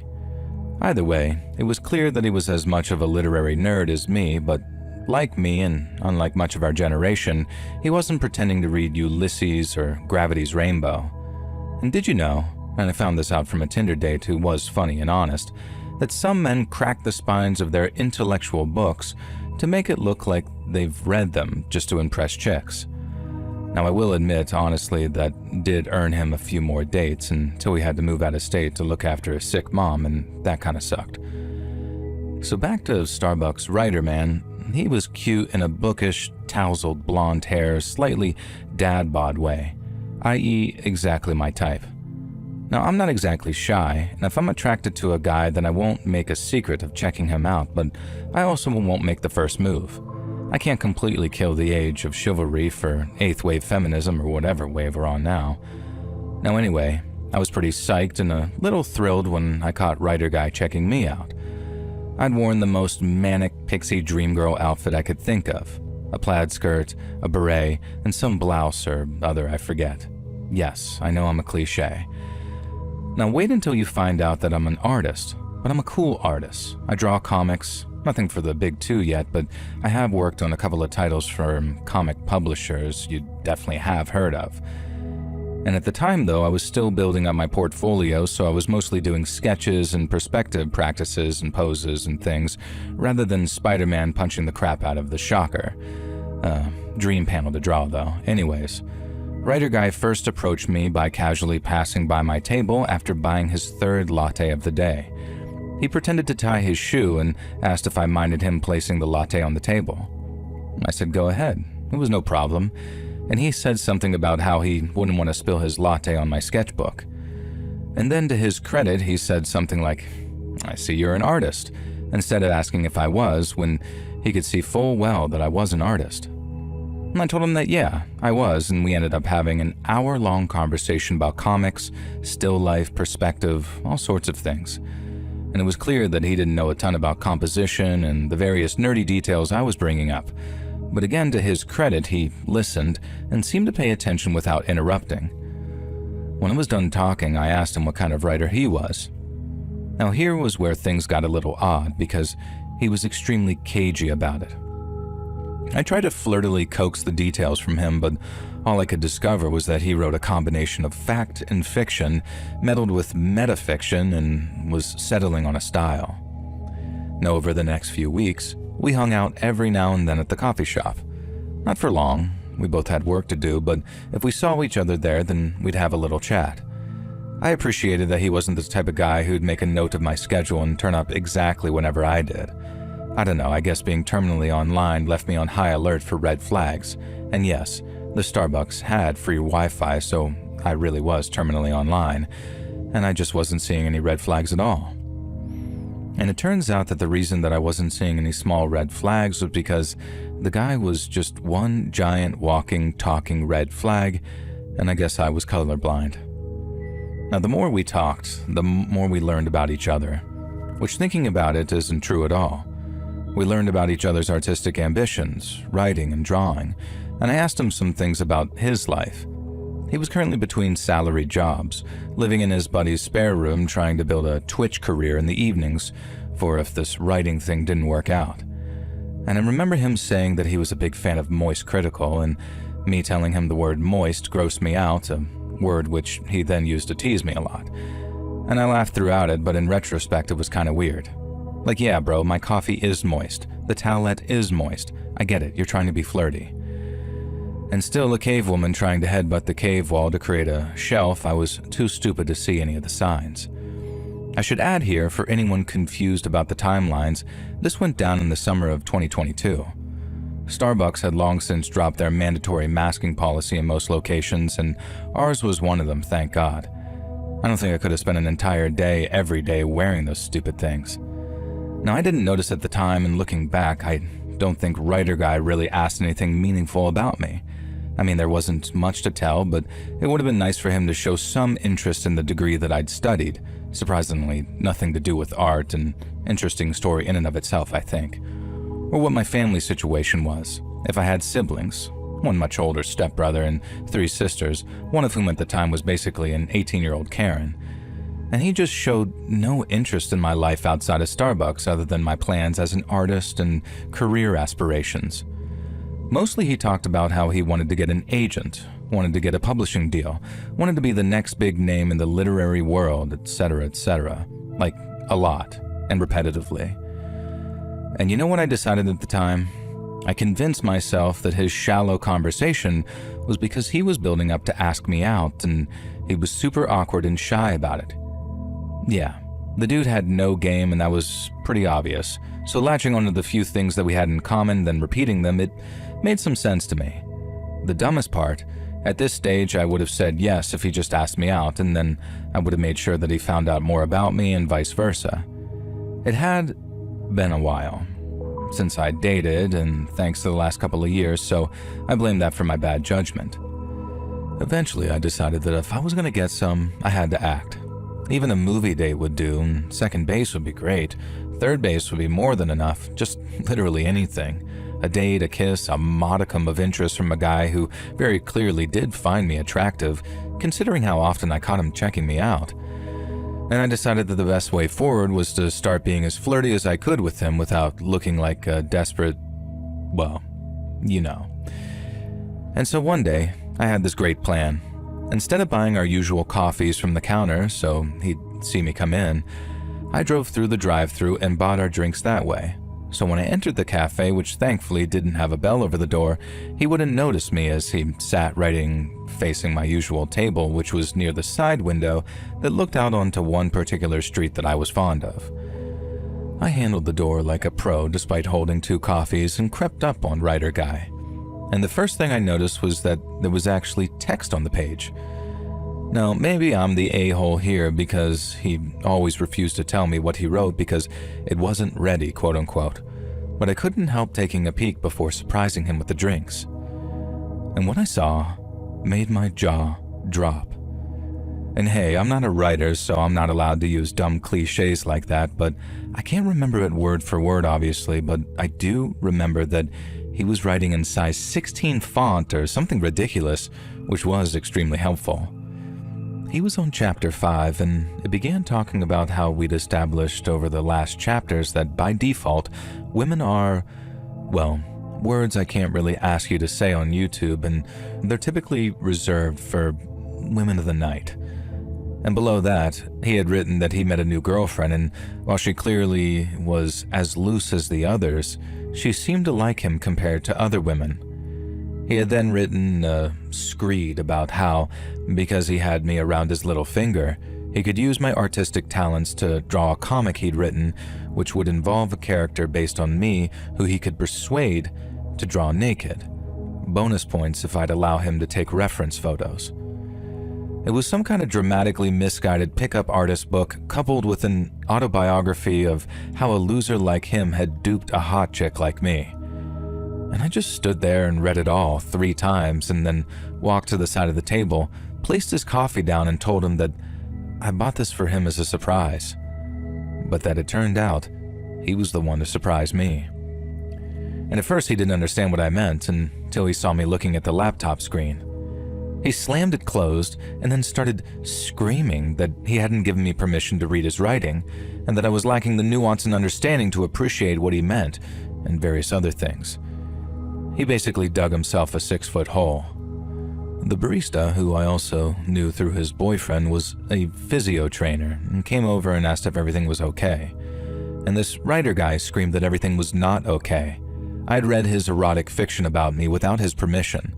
Again, it was like he wanted to bury himself. And the barista told him that perhaps he'd better leave, while flexing his bicep in very much a type of I could throw you out if I wanted to, buddy type way. Now, writer guy snarked at him and then looked around frantically for something to do. He didn't want to just lose by leaving, and so he grabbed the coffee that I brought him and flung it against the Starbucks logo on the wall. And then, even more fired up, he screamed that I'd ruined everything. Shocking me and the barista, he grabbed up his expensive, new-looking MacBook Pro, I'm pretty sure it was a 16-inch too, and then flung it in anger against the tiled floor of that Starbucks. Now this laptop exploded into these weird pieces of glass and plastic and keyboard keys and circuitry, you name it. And then the writer's guy's eyes widened as if realizing what he'd done, and then he charged out the door, actively beginning to sob. The barista asked me if I wanted to call the cops or anything, but I didn't think it was really worth it. I told him I didn't know the guy's actual name even, but the barista replied that he did, from credit card receipts, and that was a relief at least in case things did escalate, but I was pretty sure they wouldn't. Well, I was wrong. I took a couple of weeks break from visiting that Starbucks just because I didn't like the idea of him spying on me from another store or anything like that, but eventually I was like, screw it. I'm not having my favorite place ruined by that thing. And when I entered, imagine my utter surprise when I saw who was sitting at the table facing my usual seat. Writer guy. And I looked over to the barista, and it was a young girl, maybe just out of high school, and I guess maybe there was no way to warn the other baristas who'd been banned. No security footage or visual footage or anything. And I decided that screw it. I wasn't leaving. I walked up to the counter, ordered my usual, and then told the barista that she might want to watch out for the guy by the door. I said that I had a bad experience with him and he'd been aggressive. She told me the manager didn't actually allow permabans of customers unless the cops had been involved, which explained that.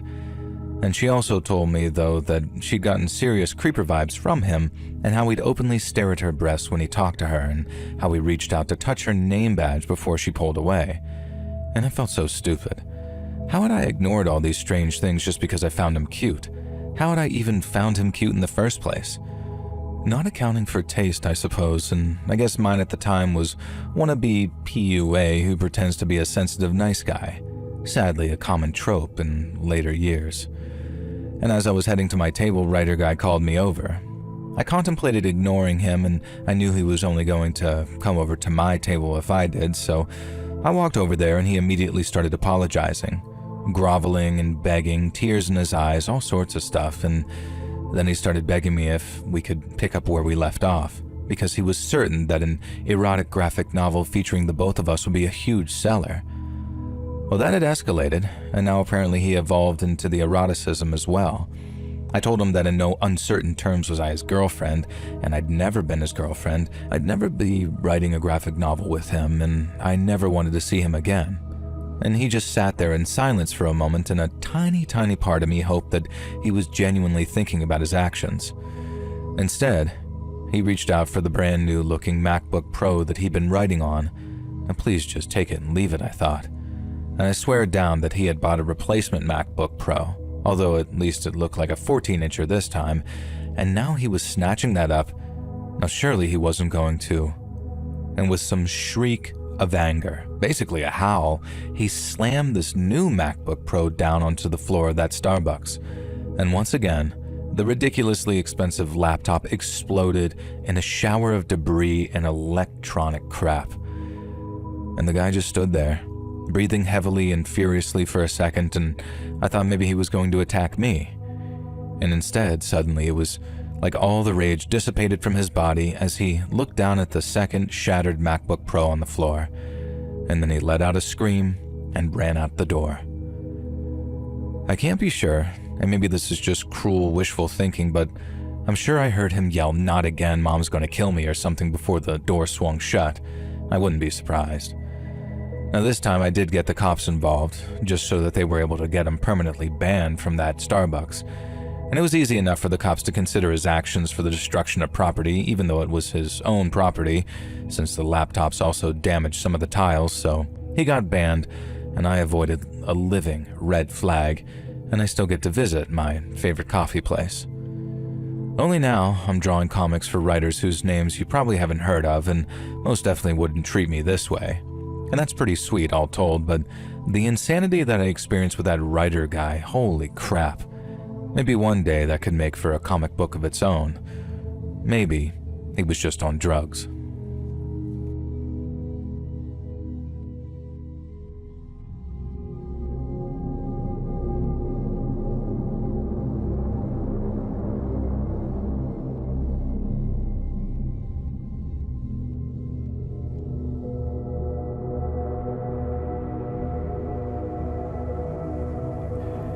It was the summer of 1996. The world was in turmoil, probably, I can't quite remember.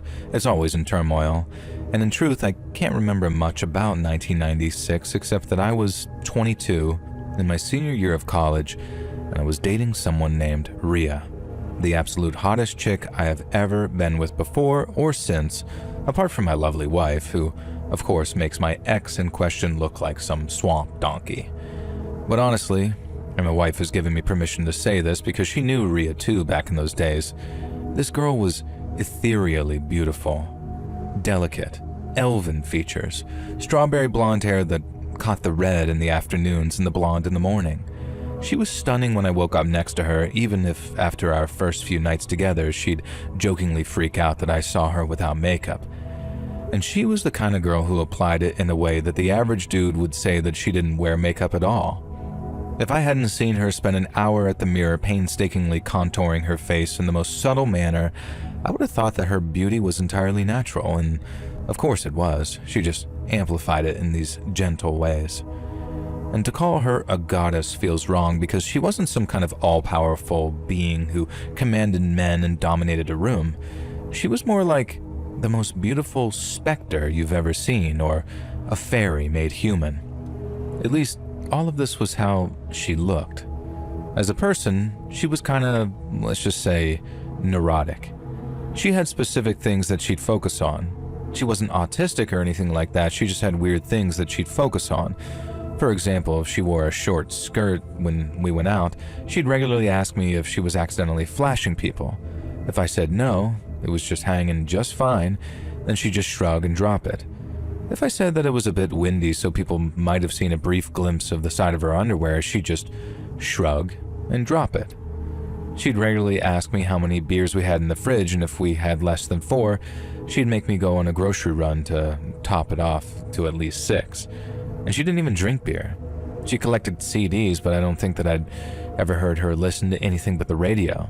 Just these weird little quirks that for various reasons I'm pretty sure that she did deliberately because she was trying to be cute. It was the era of the quirky girl, and she'd often say things like, "I was born in the wrong era." But when I asked her what era she should have been born in, she'd think about it and then say, "This one, I guess." Now, I'm making her sound nuts, but this really was about 2% of her behavior. For the most part, we had a normal, healthy relationship. She liked going out for drinks and hanging with my friends, and she had one best friend who was also kinda hot, and while she was very friendly towards me, at the time I was convinced that she had a thing for Rhea. And my friends, who were all just regular guys around our age, were naturally kinda jealous that I'd hooked up with this elven princess. I was kind of the leader of that gang though, and I worked out a lot, and I think they all knew that I probably would have knocked them the F out if I'd caught them hitting on Rhea. And of course, her hot friend Cedar, yeah, apparently that's her real name, claimed to be married to a Russian in prison for murder. And she seemed to take great delight in shutting my friends down if they so much as put their arm around her. And plot twist, because it's not a very interesting way to end the story, Cedar was not in fact married to a Russian murderer, and that was just some crap Rhea made up, and Cedar is now my beautiful wife, with whom I have 2 beautiful children. Now anyway, with all that out of the way, back to Rhea's other main obsession, and this one did impact our relationship a decent amount. Rhea was absolutely obsessed with the idea of making money in the most unusual ways. She didn't want to get rich, she didn't care how much money she had, she just wanted to find money-making schemes that would get people talking. We were both fairly well off, thanks to some inheritance and kind parents respectively, so it's not like she needed to focus on anything but grad school. And we were both studying various STEM subjects, and realistically it was a complete waste of time for either of us to go looking for work. But that wasn't what it was about for Rhea. She wanted to get paid, any kind of amount, for something unusual, and it was the strangest quirk I've maybe ever seen in a person. Now, for examples, she charged a local grocery store owner $10 to paint a huge, beautiful mural on the side of her store that pointed into the yard. And the creation of the mural and hiring a few people to help meant that she ended up at a loss of $190. She didn't care. She'd been paid $10 to paint a mural in the city, which is something very few people could claim. Another example, and okay, this one was kind of cool and I was a little jealous that she landed that job and I didn't. She spent one Halloween working as a murderous clown schoolgirl in a haunted house, where her sole job was to jump out, yell boo, giggle, and then run away. She took the job for $3 an hour and worked 10 hours a day for a week, and to her, that was a win. Finally, she hit me with the craziest idea yet. So, a week prior, we'd watched the movie Forrest Gump. She began the conversation by sort of coyly asking if I remembered the movie well, which obviously I did. It was the previous week. And I told her yes, and she replied saying the movie had given her an ideal money-making idea. I was expecting her to suggest some kind of walking initiative where people donated to her, or probably me, trailing behind, holding the donation bucket until she got bored. No, I couldn't have been more wrong. She asked me if I remembered the scene where Jenny, Forrest's one true love, plays guitar in the club. Now, I did remember it because it was kind of notable, obviously, and if you haven't seen the movie, she performs naked, and her nudity is covered up by the guitar. And so this was Ria's plan. She was going to pitch the idea to small, artsy bars and clubs that she played raw acoustic songs, well, raw and naked. And this is someone who wouldn't wear a bikini to the beach and was only really comfortable showing off her legs, and certainly nothing above the waist or definitely between it. And even with me, she wasn't exactly the type to just stroll around the apartment nude, and after bedroom activities she almost scrambled to pull a robe on or something. And here she was, wanting to basically perform guitar pieces naked in front of a bunch of artsy strangers. And I tried to explain to her that it wasn't like the movie. They used clever cuts and camera angles to avoid the fact that Jenny could have almost certainly been seen totally naked by a number of patrons, not to mention the backstage people, etc. And Ria told me that no, she was confident she could manage to pull it off without actually revealing her body to anyone. And I decided to just leave that and move on to asking her about the performance itself. And it turns out that she'd never tried to attempt to learn the guitar. I could play the guitar pretty well, actually, to the point that I was in a pretty amateurish unsigned band. And so, of course, I was roped into teaching her guitar. But she was hopeless. We practiced and practiced and practiced, and even though I kept advising her that she was over-practicing and making things harder, she was having none of it. And eventually she could successfully strum a G chord and occasionally switch from a G to a shaky C and then back again. And Ria decided that this was enough for now, and she was on track to become a guitarist. And besides, acoustic performances were meant to be raw and simplistic. I wasn't prepared to argue this, so I just asked her to let me hear her sing. And I imagined that at least she was one of those girls who sang in her hairbrush in the mirror, and given how beautiful her speaking voice was, I was at least expecting something. Imagine a cat being strangled. Now imagine a cat being strangled while having a cactus shoved where no cactus should go. The sound that cat made would be melodic compared to Ria's singing. I genuinely couldn't even work out what song she was attempting, and when she told me it was Patti Smith's song with a title I most certainly can't say on YouTube, you could have knocked me down with a butterfly. She asked me if she was as good as she'd been told and if she was ready to sing in bars. And I had two choices here. I could let my girlfriend have the most embarrassing night of her life, or I could tell her the truth and take the heat for a day or so. And I opted for the latter. And Ria absolutely lost it. I'd never seen her behave like this before, not even close. And she began shrieking, just these noises aimed at nobody in particular, running her hands through her hair like she was shampooing it. And that's when she told me that she'd booked her first gig for 2 weeks from then. And it was at the local open mic basement bar run by one of our friends that we knew. We knew everyone there. Our friends hung out there. My ex, who was on great terms with, was the bartender, and this basically meant that not only would our entire friendship group see my girlfriend nude, no matter how convinced she was that she could keep herself covered, it also meant that they'd hear her acting like an absolute mental patient while taking herself completely seriously. I considered the idea of trying to persuade her to present it as comedy, or maybe even anti-comedy, or freaking something that wouldn't end in an unmitigated disaster.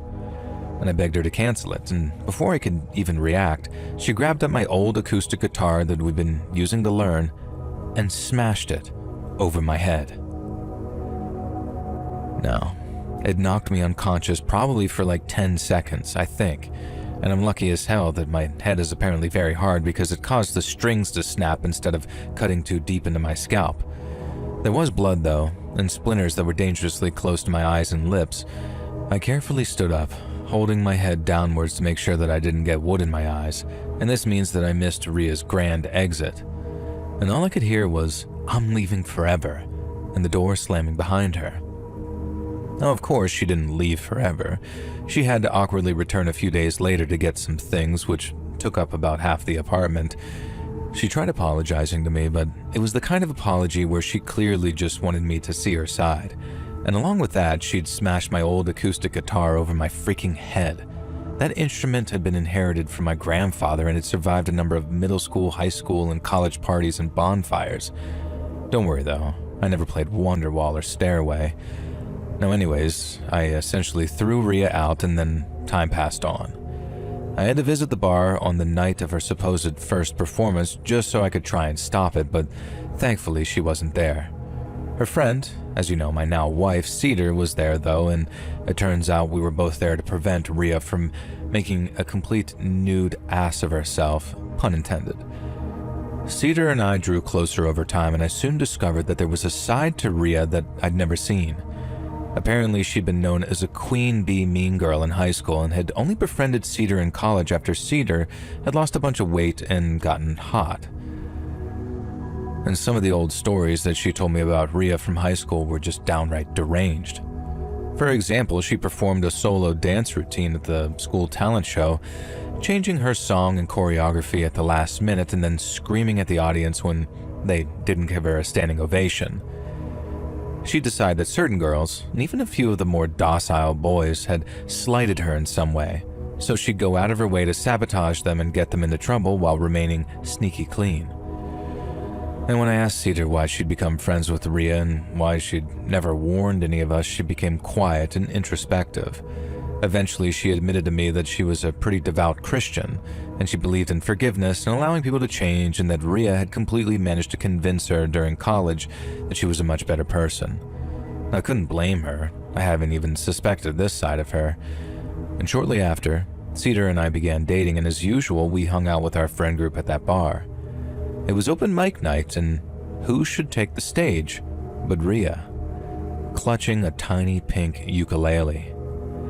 Now, I was deeply relieved to find that she was fully clothed instead of trying to cover all of her most intimate bits with a tiny uke.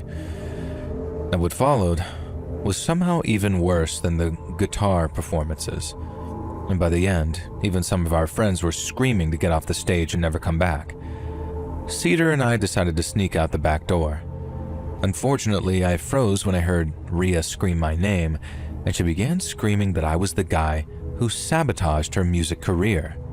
She claimed that I'd somehow made her bad at playing guitar, and she insisted that I tried to persuade her to perform nude, and what a creep this made me. And of course, most of my friends knew at least part of the story and knew it was all nonsense. And I just turned to leave, but Cedar shouted out for me to watch out. Rhea had hurled her little pink ukulele neck over head straight towards me, almost like a throwing axe. Now, thankfully, I was able to dodge the uke, which shattered into some pieces in one of the concrete pillars that held up the bar. I could see the fury in her eyes, though, and I knew it wasn't over. This time she grabbed a beer glass that was almost full, much to the anger of the guy who'd been about to take a sip from it, and she flung it, but of course she had no hope of hitting me from that distance. Now, that didn't stop our little military buddy Sid from stepping in the way of that glass anyways, though, and unfortunately it did hit him and shattered right into his face. I'd never seen anything like it. There were shards of glass everywhere, and some of them were even sticking out of Sid's cheek. One thin shard was pierced almost through his nose, and a sliver had gone right through his lip. Now, worse was the long, bloody piece that was a fraction of an inch below his eye socket. And you know what the goddamn legend did? He turned to me, he grinned, causing more blood to pour from his face, and said, "Told you I'd take a bullet for you one day." Now, thankfully, Sid didn't need any convincing. He just obviously pressed charges against Rhea, who quite clearly either had some kind of mental illness or severe anger management issues. And even though I don't quite agree, the courts ruled that she was perfectly sane to stand trial, and she spent 6 months in prison, 2 years on probation, and some fairly lengthy stint of anger management therapy when she came out. Naturally, Cedar and I also took a restraining order out against her, which was granted. I have no idea what's become of Rhea now, and I'm not sure I want to know.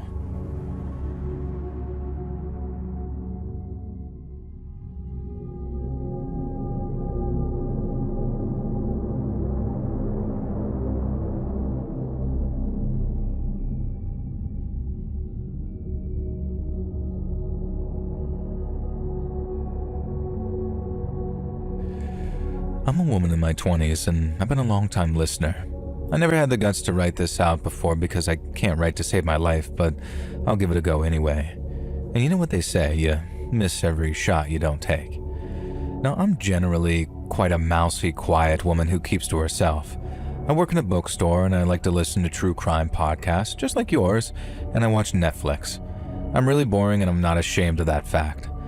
I learned early on that excitement isn't always positive and isn't always what it's cracked up to be, and you can thank dear old mom and dad for that and the absolute pig-poo effort that they made in raising me.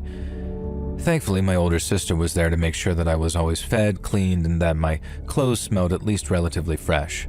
I love you, Audrey. I wouldn't have made it this far in life without you. Now, thankfully, this creepy story doesn't involve something terrible happening to my older sister, but it does once again show her looking out for her little brat kid sis. And when I was in middle school, I was the most awkward, gangly preteen you could possibly imagine. Actually a pretty short queen, but as I was growing up, my body felt like it was all arms and legs and elbows and knees. And my hair was a constant curly mess that I regularly burned with straighteners until Odd showed me how to actually use them. And oh yeah, I had braces and a retainer, and in high school, guess what? Acne. And it might seem like I'm being harsh on myself, but I was the ugly duckling. I'm actually pretty happy with how I look now, so I guess the years of suffering were worth it. There's a reason for this rambling, though. I'm sorry. During our first semester of our last year at middle school, one of the coolest boys in my year asked me out. Now, looking back, he was a complete try-hard emo, but he smoked behind the gym, and he wore a black trench coat, and he said the F word in front of the teachers. He was a rebel, and he told me that he wanted to be my boyfriend. At first, I said no because I thought that it had to be a prank. And it soon became clear that it wasn't, though, and for 6 months, I dated the guy who I thought was the most badass guy in our year.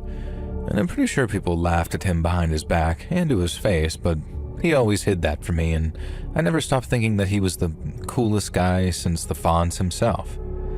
Anyway, my cool emo boyfriend was named, or at least nicknamed, Cheese. And he never would tell me why, but he seemed to like the nickname and was cool with me calling him Cheese, and so I did. And then one day, without any warning, he told me that he was leaving school after the weekend and moving to a different state because his father had been reassigned to the New York office. I think he was a lawyer or a hedge manager or something like that. I thought Cheese was joking.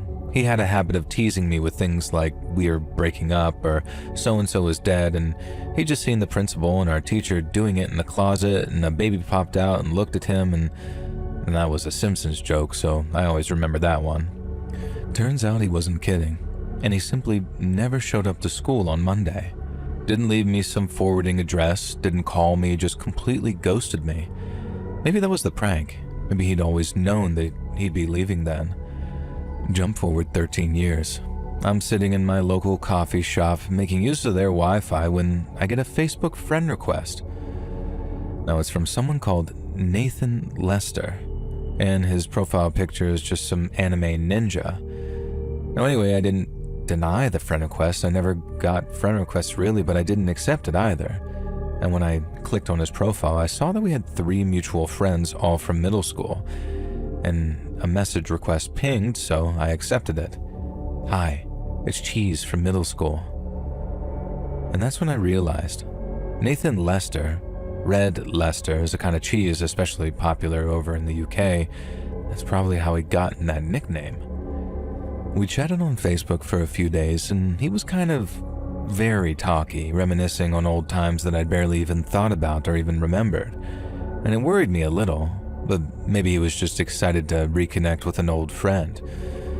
Now, he had moved around the country due to his father's job after all, and I accepted his friend request and saw that he was a self-employed freelancer who'd graduated college. And despite feeling like a stalker, I went through all of his photos, which I couldn't find a single one of him. They were all animated characters, mostly anime, and a bunch of pictures of cats, which was adorable. And eventually he asked me if I wanted to meet him in a public place to catch up. And the fact that he specified a public place really put me, I guess, at ease. Some guys will wait for girls to suggest that just in case they can get us back to their apartments for a one-night stand. I suggested my local coffee shop, and to my surprise, he said that he was a regular too. I'd never seen him there, but I visited in the mornings. Maybe he was an afternoon guy. And when I showed up, I was the only customer in the cafe. I said hi to the employees, who I was vaguely friends with, and sat down. Now, I'm really going to try and be mean in the next part, but facts are facts. As I was drinking my coffee and reading my book, a short, portly man in cargo shorts and a t-shirt with holes in it sat down opposite me. I told him, as politely as I could, that I was waiting for someone, and he said something like, "Wait no more. Cheese is here." Well, darn. This was him. And when I spoke, I could see that most of his teeth looked disgusting. His skin was terribly unwashed and greasy, and he was balding in the way that had given himself a comb-over in this sort of monk's hairstyle. And there's absolutely nothing wrong with being bald. Most women actually find it pretty attractive, so if you do start losing your hair early, my advice is to not make yourself look like a serial killer.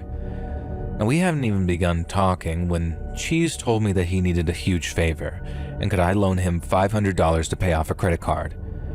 He said that he'd be able to get me the money back in 6 months to a year. I told him I didn't remotely have the kind of money to lend him.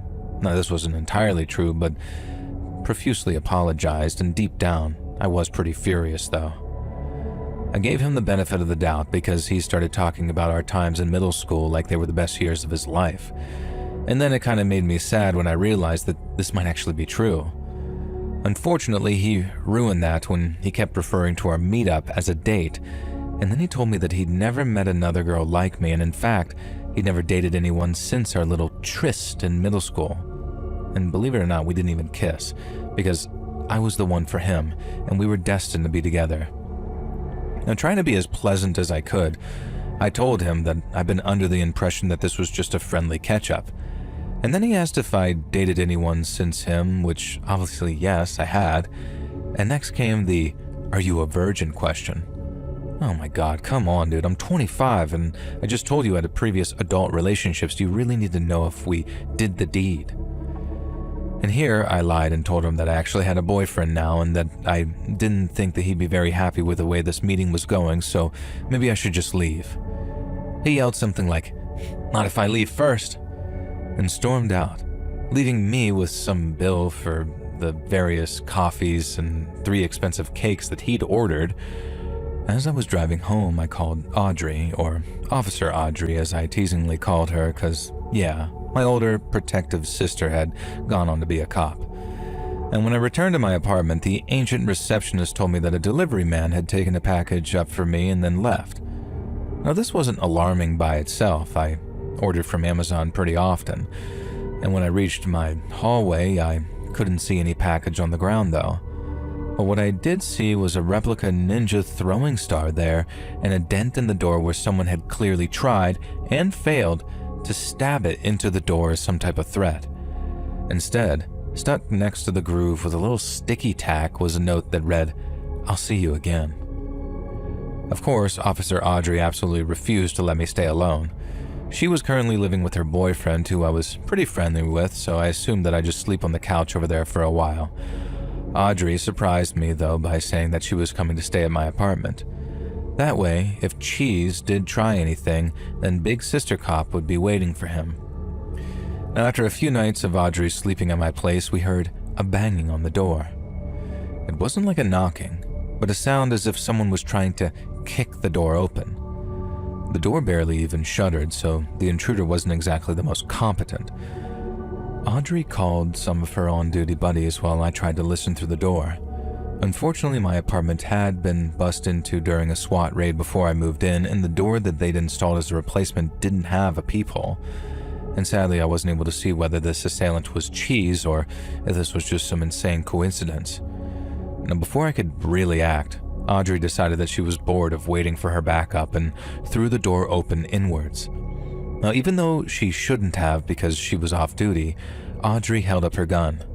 She didn't point it at the door kicker, she just held it up in that position that cops do. And it was Cheese at the door. All 300 sweaty, heavy-breathing pounds of him. And this wasn't my point of concern, though. My biggest concern was the large, thin sword that Cheese was holding over his shoulder like some kind of martial arts movie protagonist. Audrey shoved me out of the way, and Cheese brought that sword down hard on her shoulder. It cut into her flesh, but just the flesh, as this sword was clearly just some replica that Cheese had sharpened, and it wasn't a good replica either because it shattered into pieces as it caused the flesh wound on Aubrey's left shoulder.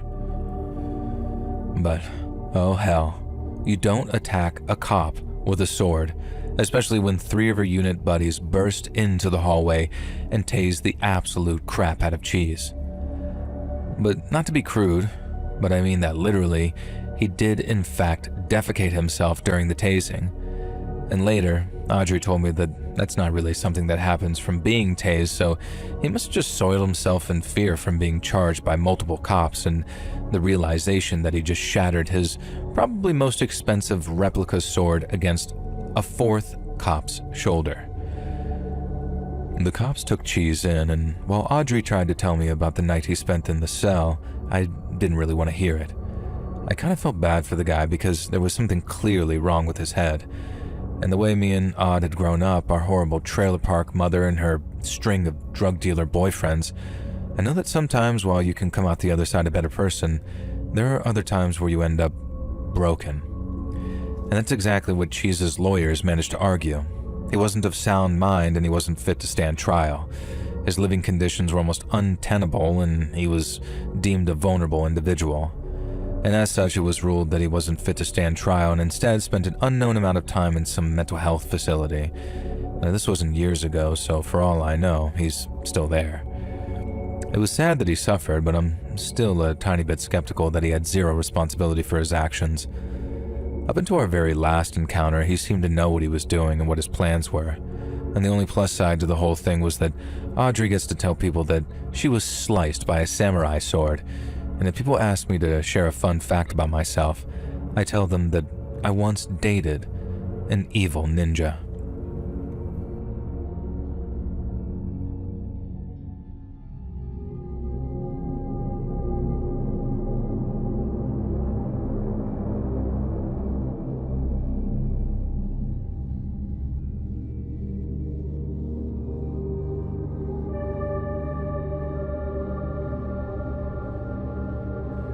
I'm 44 now, and this all went down exactly 10 years ago.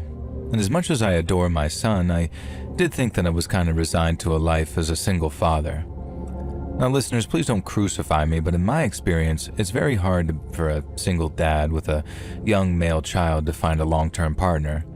Maybe there's some scientific reason for this, or maybe I just get really unlucky. And I had it clear and visible on my profile that I had a wonderful 5-year-old son, and whenever I'd swipe right, they'd never swipe right back. Just for those worrying, he 100% knows that I don't blame him for this and never did. We've always been best friends, and he's an extremely smart kid. And on the rare occasions I did get a date, she almost always claimed that she didn't notice the sections where I had a son. Other times you could tell that she was gauging whether I'm hot enough to warrant raising somebody else's kid.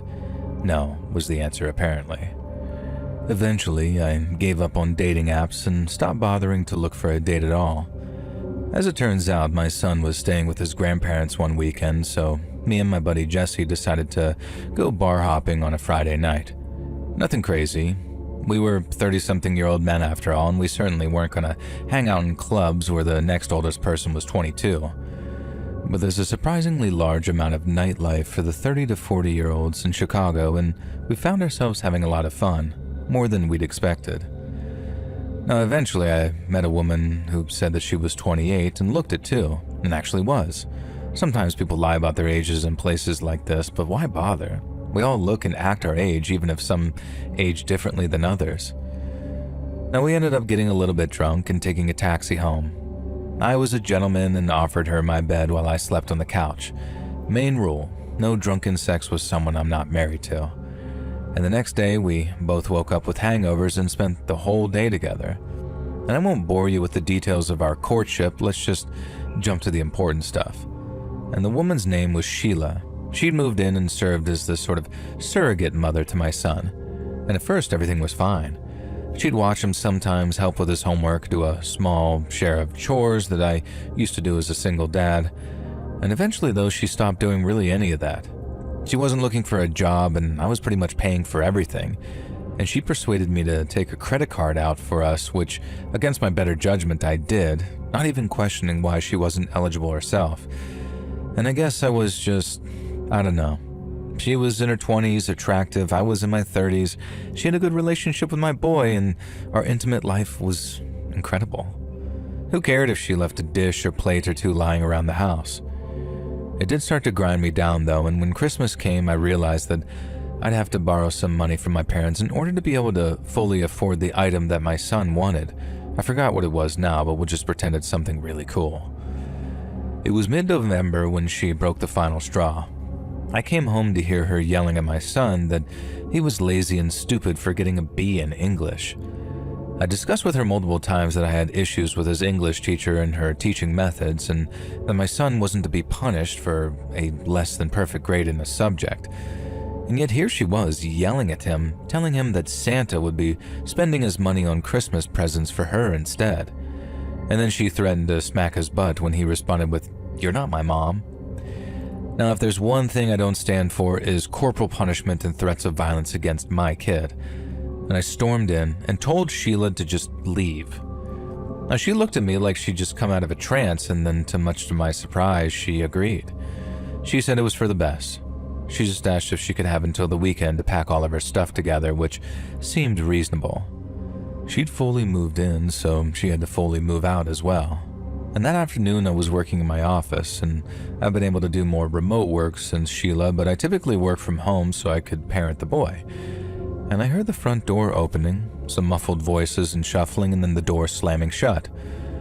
Eventually, I ended the call I was on and made it out into the apartment and saw it was empty and ran into the parking lot. I could see Sheila speeding up in her beat-up junker, and I could see my kid looking through the back window, tears streaming down his face. Immediately, I had to develop a plan. I'd get into my own car, chase Sheila, and drive erratically so the cops pulled me over and I could quickly tell them the situation. I knew I'd have to be careful because this wasn't exactly the quiet part of inner Chicago, and I didn't want to save my son but send some poor baby in a stroller to fly across the street in a deadly impact. And so I think my erratic driving, especially given my profession, more on that later, was more like slight misdemeanors than anything else. I followed Sheila around various corners, swerving around parked cars, speeding, trying to be as safe as possible. And the frustrating thing is, I caught sight of some cop cars a block over, but they didn't seem interested in me. I drove up, following Sheila, and saw the two cop cars and a van had her trapped in a street with another cop car blocking her from reversing. When I saw a female cop hugging my son, I dived out of the car and ran to him. He yelled "Daddy" in these excited tears, so the cops immediately knew to let me through.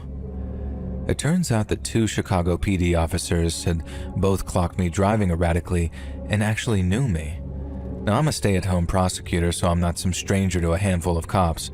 This pair knew that something had to be wrong, so they put a call out for any vehicle that a car with my registration might be pursuing, explaining that I was a junior prosecutor. A helicopter patrol easily identified Sheila's car as being the one that I was following, and they also ran a check and saw that she had multiple outstanding parking tickets in Chicago and a warrant in Iowa that they weren't willing to disclose. Later, I tried accessing her fine, but they'd restricted my access, but fair enough. Now, reunited with my son, I'd never been more happy or more scared. I realized then that losing him would be the most upsetting, devastating thing in my life. He just yelled, "Don't be lame, Dad," from the other side of the room, so I know I'm parenting right. And Sheila was charged with child endangerment and a series of other minor misdemeanors. Obviously, I wasn't allowed to serve as a prosecutor on the case for obvious reasons, but I wish I had. Her lawyers had managed to argue Sheila's way out of a kidnapping charge, and I'm still not happy about that. When she's released, though, she's being sent to Iowa to face whatever mysterious warrant she has waiting for her there. Like I said, I'm 44 now and I haven't dated since Sheila, and frankly, I don't want to. I have family and friends, and nobody could replace my boy's mom anyway, even though he sadly never got to know her as she passed during childbirth. Angela, I love you, and I'm certain that you're up in heaven and you helped keep our son safe that day. I know you'd want me to be happy too, whether that meant I dated again or not, but right now, I have everything in the world I could ask for.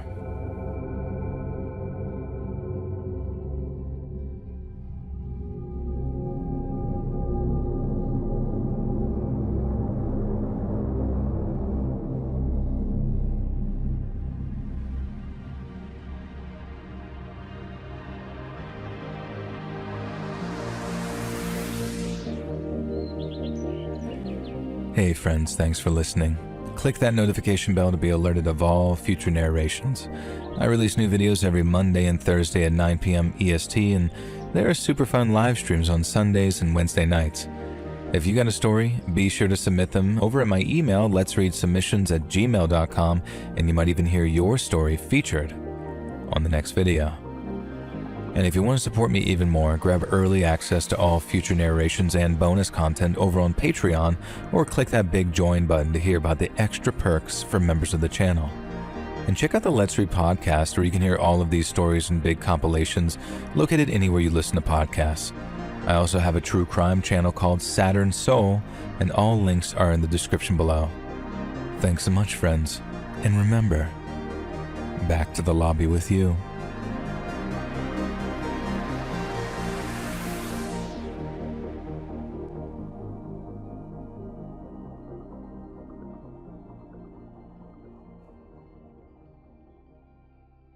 In May 1996, two young women disappeared into the quiet depths of Virginia's Shenandoah Forest and were later found dead at their secluded campsite, bound and silenced far from any trailhead. What should have been a peaceful hiking trip became a grim mystery whispered among the trees. Hear the full story over on my true crime channel, Saturn Soul, linked down below. Now enjoy the stories.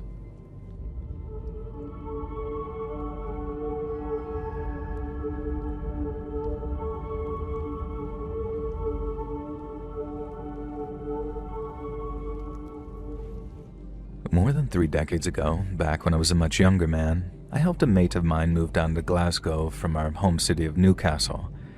He'd managed to get a job as a football scout for Glasgow Rangers, which was basically his dream career. And so while me and all of our mates were sad to see the back of him, we were all really proud of him too. Now, we drove up early in the morning, and then once everything was unloaded, we had some pub grub and a few loggers, shandies for me, and then I started on the drive back to Newcastle. I'd left it quite late to drive back, so it was about midnight by the time I started to see signs for the English borders. The roads were quiet, with only the occasional lorry thundering past me, and I remember there being some phone-in thing on the radio, but I wasn't really listening. I was in my old Vauxhall Cavalier, an '82 model that I bought on the cheap about 4 years prior. It normally served me well, and it had been running fine all day, but just after passing a place called Jedburgh, the temperature warning light flicked on. I looked at my dash, watching the needle climbing into the red, and swore under my breath as I eased off the accelerator. Since it normally bought me a few minutes, I cranked the heater up full blast to try and pull some heat out of the engine. But that time, it seems my luck finally ran out, because just a minute or so later, there was this loud hiss from under the bonnet before steam started pouring out the seams. Seconds later, I heard this horrible metallic knocking sound coming from under the bonnet, and so I coasted over to the hard shoulder and then came to a stop just in time for the engine to seize up completely. And after that, aside from the ticking of my hazard lights and the sound of hot metal cooling down, there was nothing but silence for a few seconds, until I erupted. I remember shouting, "Are you effing kidding me?" a couple of times, and then, after taking a few deep breaths, I got out of the car and tried to fix it.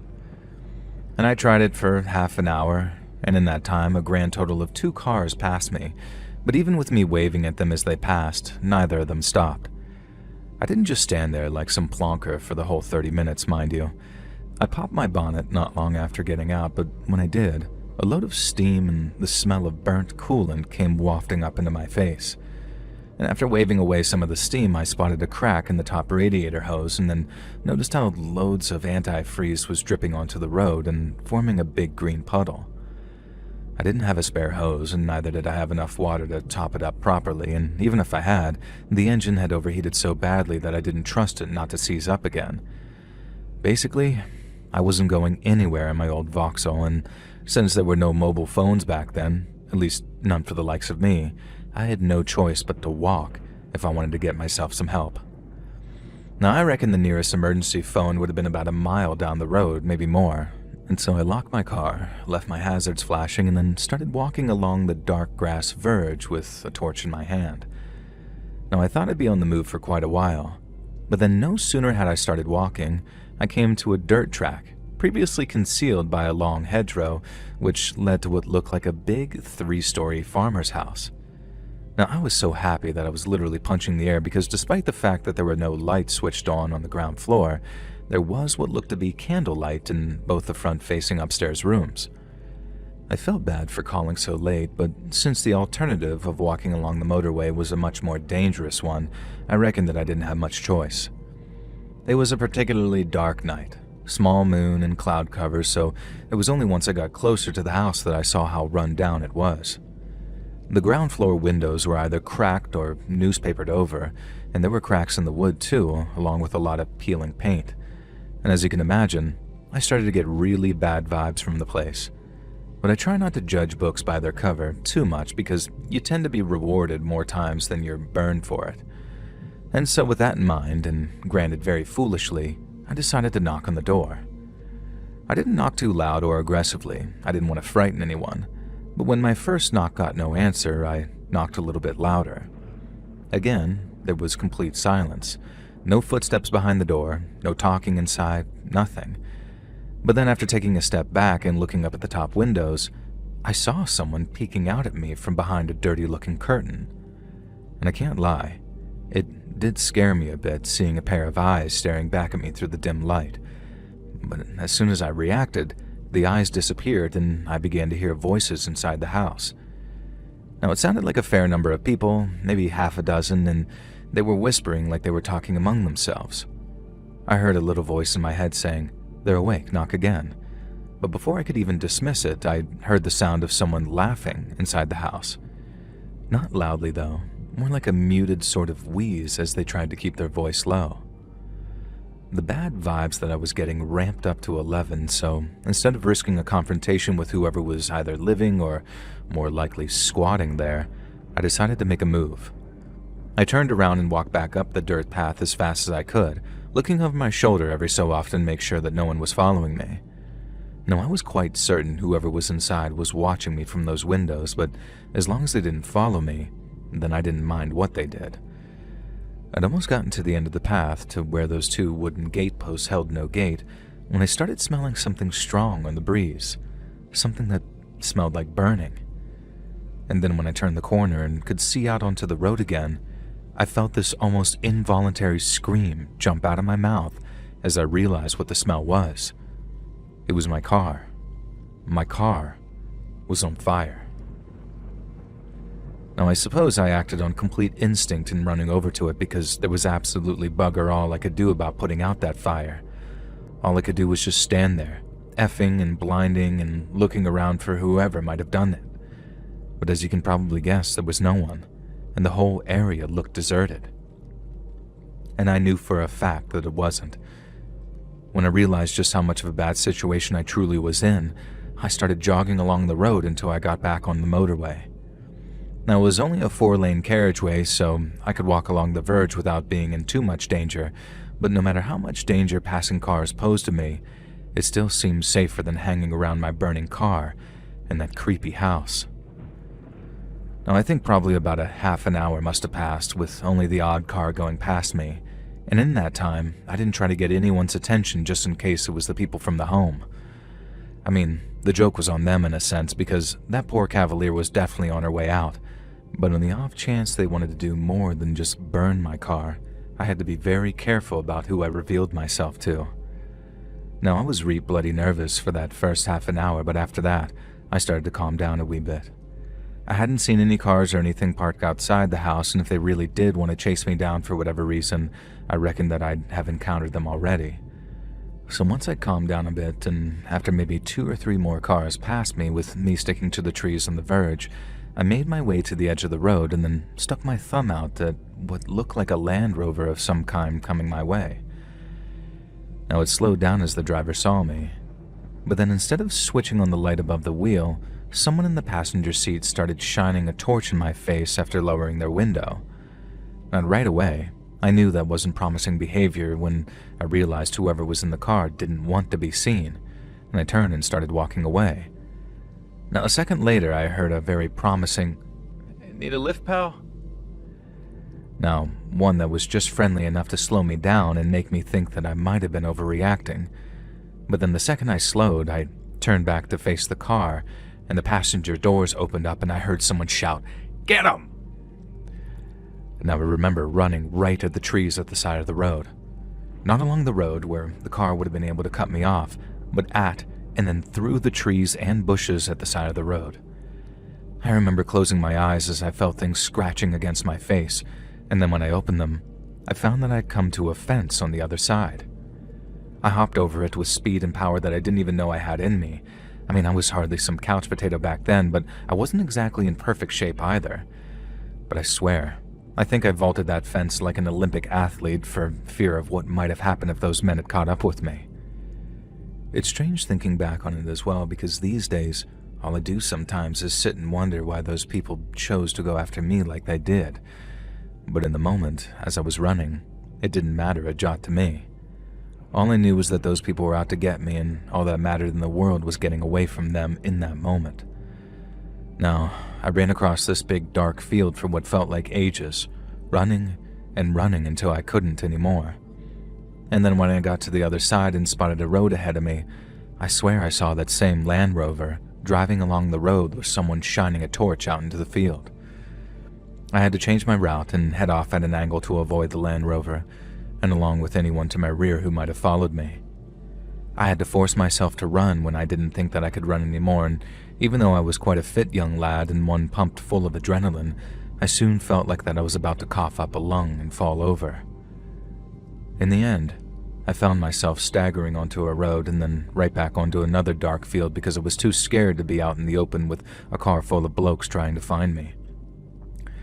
I kept on going like that until I came across a small town. And then as I was walking its dark and empty streets, looking for anyone who might be able to help, a police car appeared, and an officer asked what I was doing walking the streets alone like that. When I told him what had happened to me, he told me to jump in the car, and then off we went to the police station for a cup of hot tea and a few biscuits, while I went into more detail about what had happened. As soon as I mentioned the house that I'd stopped by and mentioned how there had been people inside, I remember these two officers giving each other a look because they told me that the people inside must have been squatters. I thought that they might have been, partly because of how run down the house was, but the police confirmed that it was derelict and that there shouldn't have been anyone in there. They said that they'd head over and check it out, but they doubted anyone would be there. Squatters are kind of like rats. They're annoying and sometimes they're dangerous, but they're not stupid, and they just move on someplace else and then maybe return when things all blew over. But in all likelihood, they were gone from that house for good. I remember asking the two policemen why, as in why had they burned my car before trying to hunt me down like that, and the first words out of the policemen's mouths were, "Well, what did you see?" He was convinced that I'd seen them doing something that they shouldn't have been doing, and after spotting my car, which they assumed was still functional, they tried to make sure that I couldn't get away before chasing me down. But that was the thing. I hadn't seen anything, and once I'd established that, all we could think of was that those squatters just wanted to scare me off. One of the policemen said that since they didn't know who I was, they might have assumed that I was some kind of bailiff or law enforcement agent, and at first they might have been worried that I was a policeman, but then when they realized that I wasn't, they must have reckoned that I was fair game for a kicking. And if only to make sure that I was too scared to return. And with nothing else to say, I gave the police the phone number for my flat in Newcastle, and then since I literally lost everything but my wallet, one of them was kind enough to give me a lift to a nearby train station. It was long past dawn by then, so the trains were running, and I didn't have to wait long before I was on my way back to Newcastle. They phoned a few days later saying that that house was empty, and there wasn't much in the way of evidence tying anyone to the arson. They promised to keep their ears to the ground and would let me know immediately if there was any progress, but till then, they advised me to be patient because things like that took time. Sadly, that was the last I heard from the police, marking the end of my first encounter with squatters, and hopefully my last too. I had no idea that those people could be so violent. I mean, call me naive, but the squatters I was familiar with were the hippies who took over empty houses in London in the 60s. I thought that they'd be more into peace protests and drum circles than chasing down strangers. But I suppose times had changed then, and people changed with them.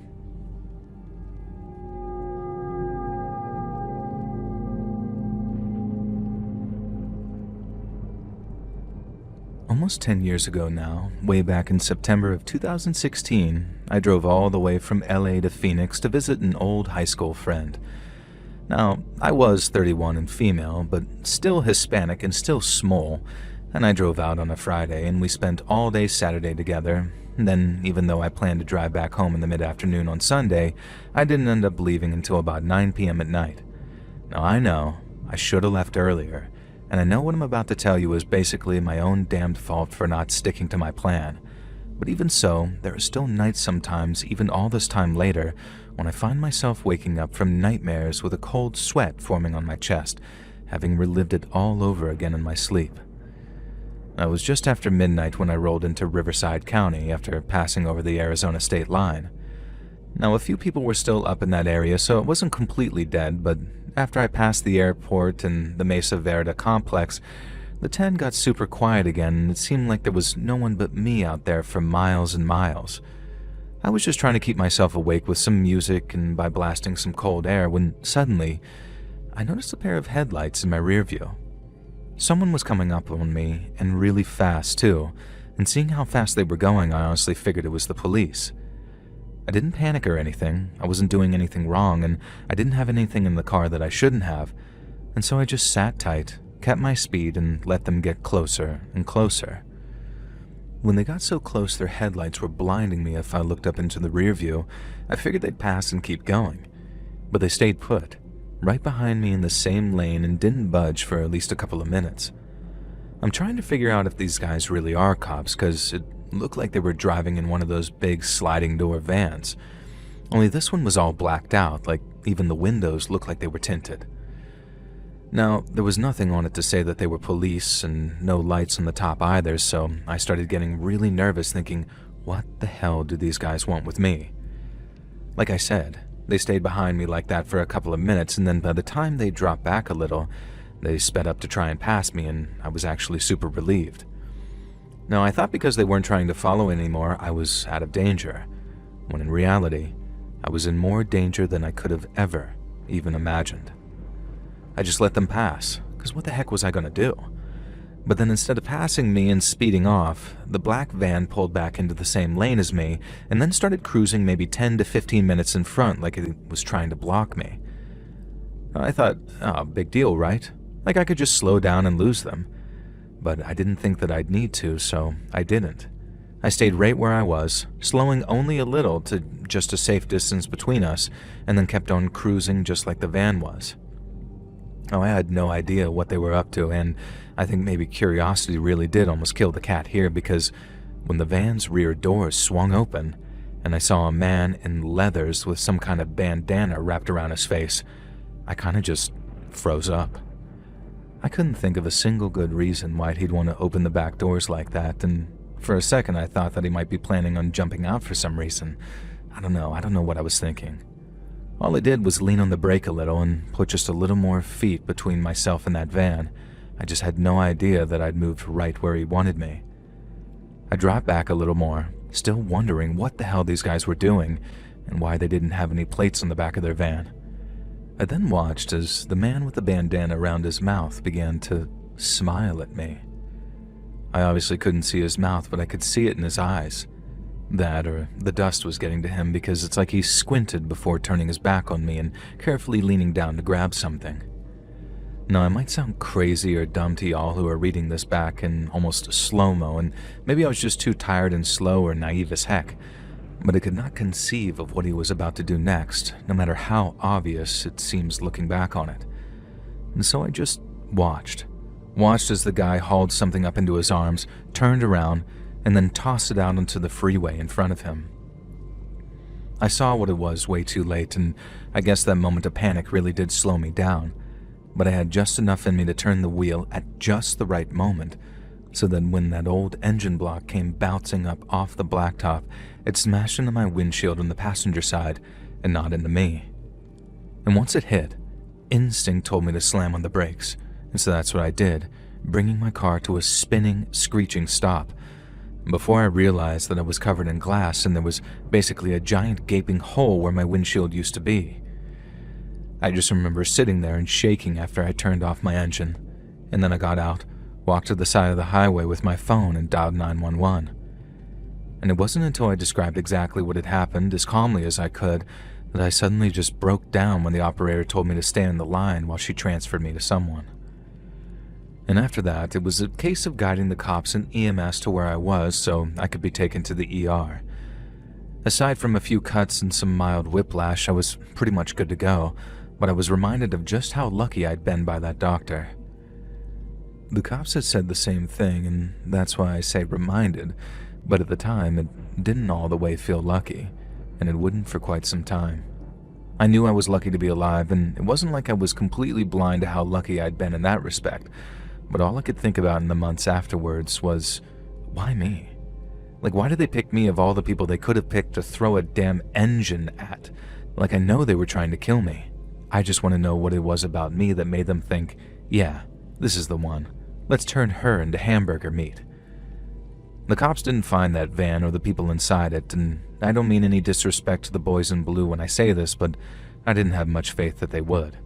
It was a black van, no plates, traveling in the middle of the damn night in the middle of the damn desert, and it might as well have been a ghost. And that fits too, because you know something? It sure as heck haunts me like one.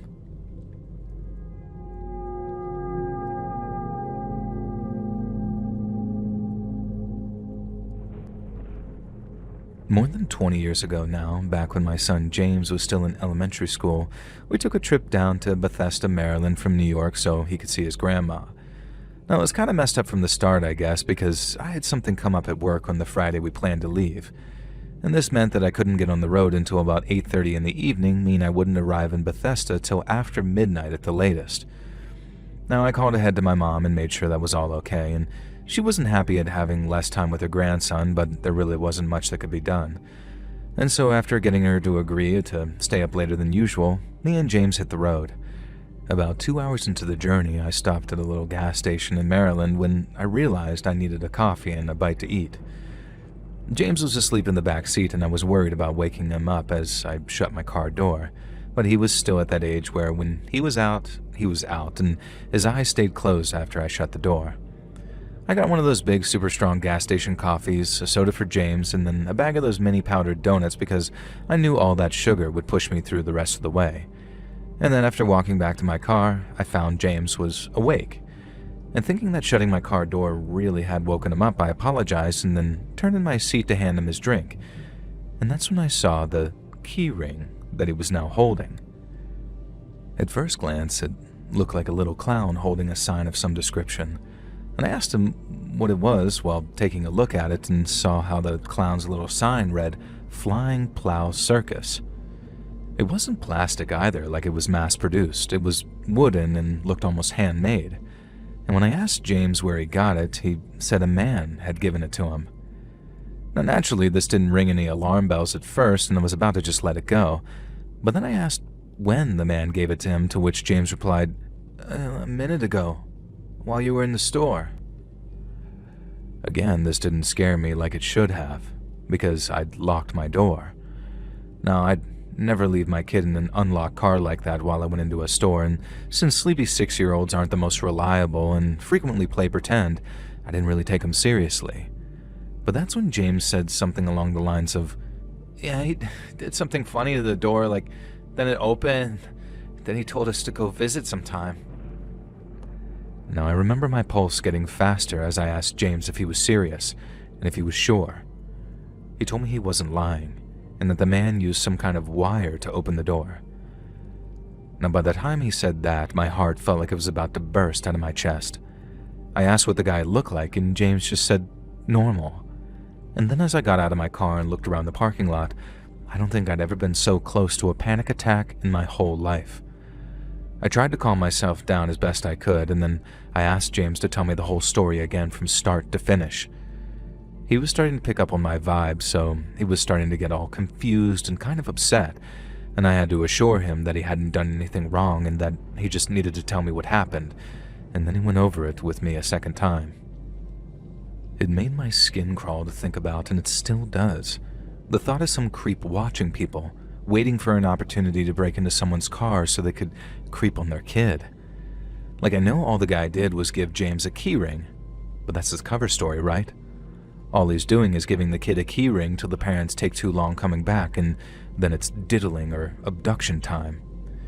I asked James if he said or did anything weird, or if he acted in a weird or creepy way, and James said the only weird thing he said was, "Your dad knows me." And even though he was 6, he was skeptical seeing that we didn't even live there. I was freaked out, y'all. The idea of what might have happened scared the hell out of me, but once I saw that there was no one around for me to blame, that fear turned to frustration and then straight up anger. I think if James had pointed someone out like that's him, I'd have straight up torched that dude, and I'd be writing this from prison or something. Not that a jury in their mother effing land would convict me of something like that, but you see my point. I told James to hand me the keyring, and then told him if anything like that ever happened again, he should yell for me as loud as he could, and he wasn't to stop until I'd appeared to protect him. I told him he'd been very brave and he hadn't done anything wrong, and then gave him the speech on how not everyone who acts friendly wants to be friends.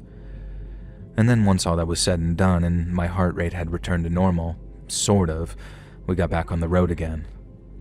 I remembered the name of the road that I was on a couple of minutes later because I looked it up later when I decided to call the cops.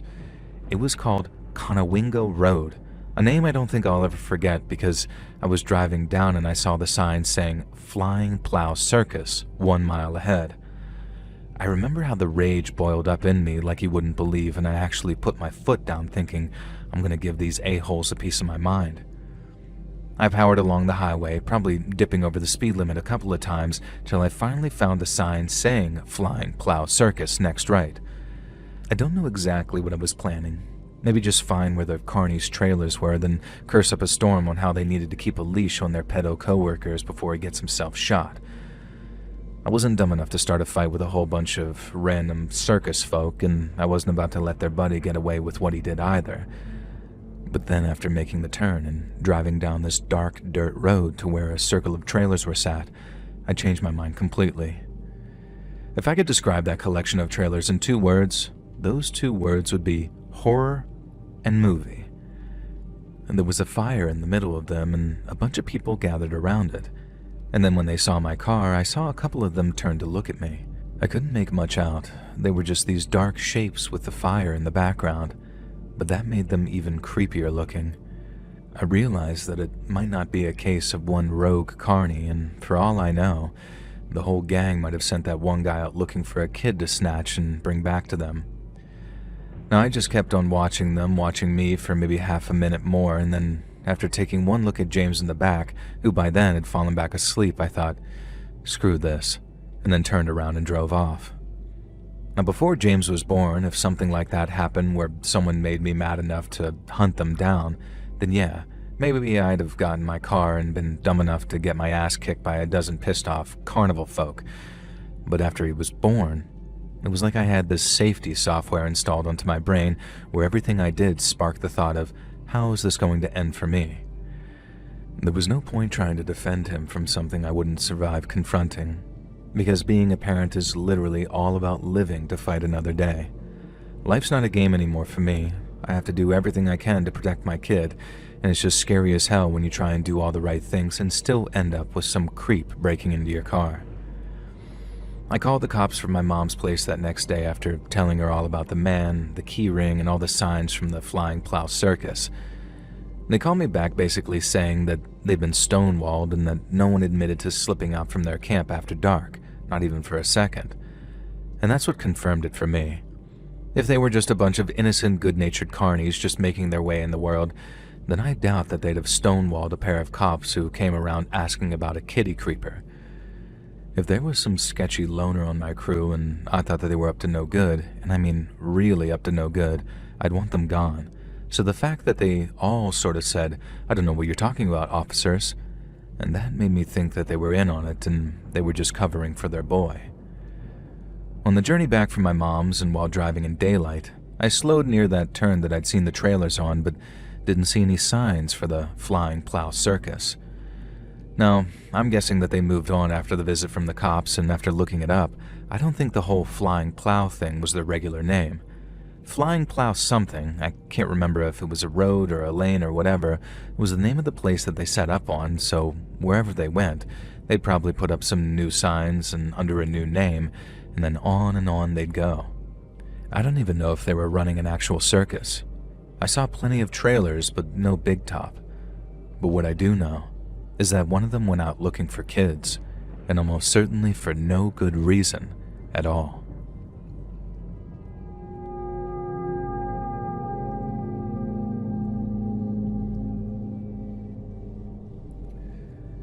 My name's Hank. I'm a proud Texan, and I work as a bus driver taking folks all over this great state of ours.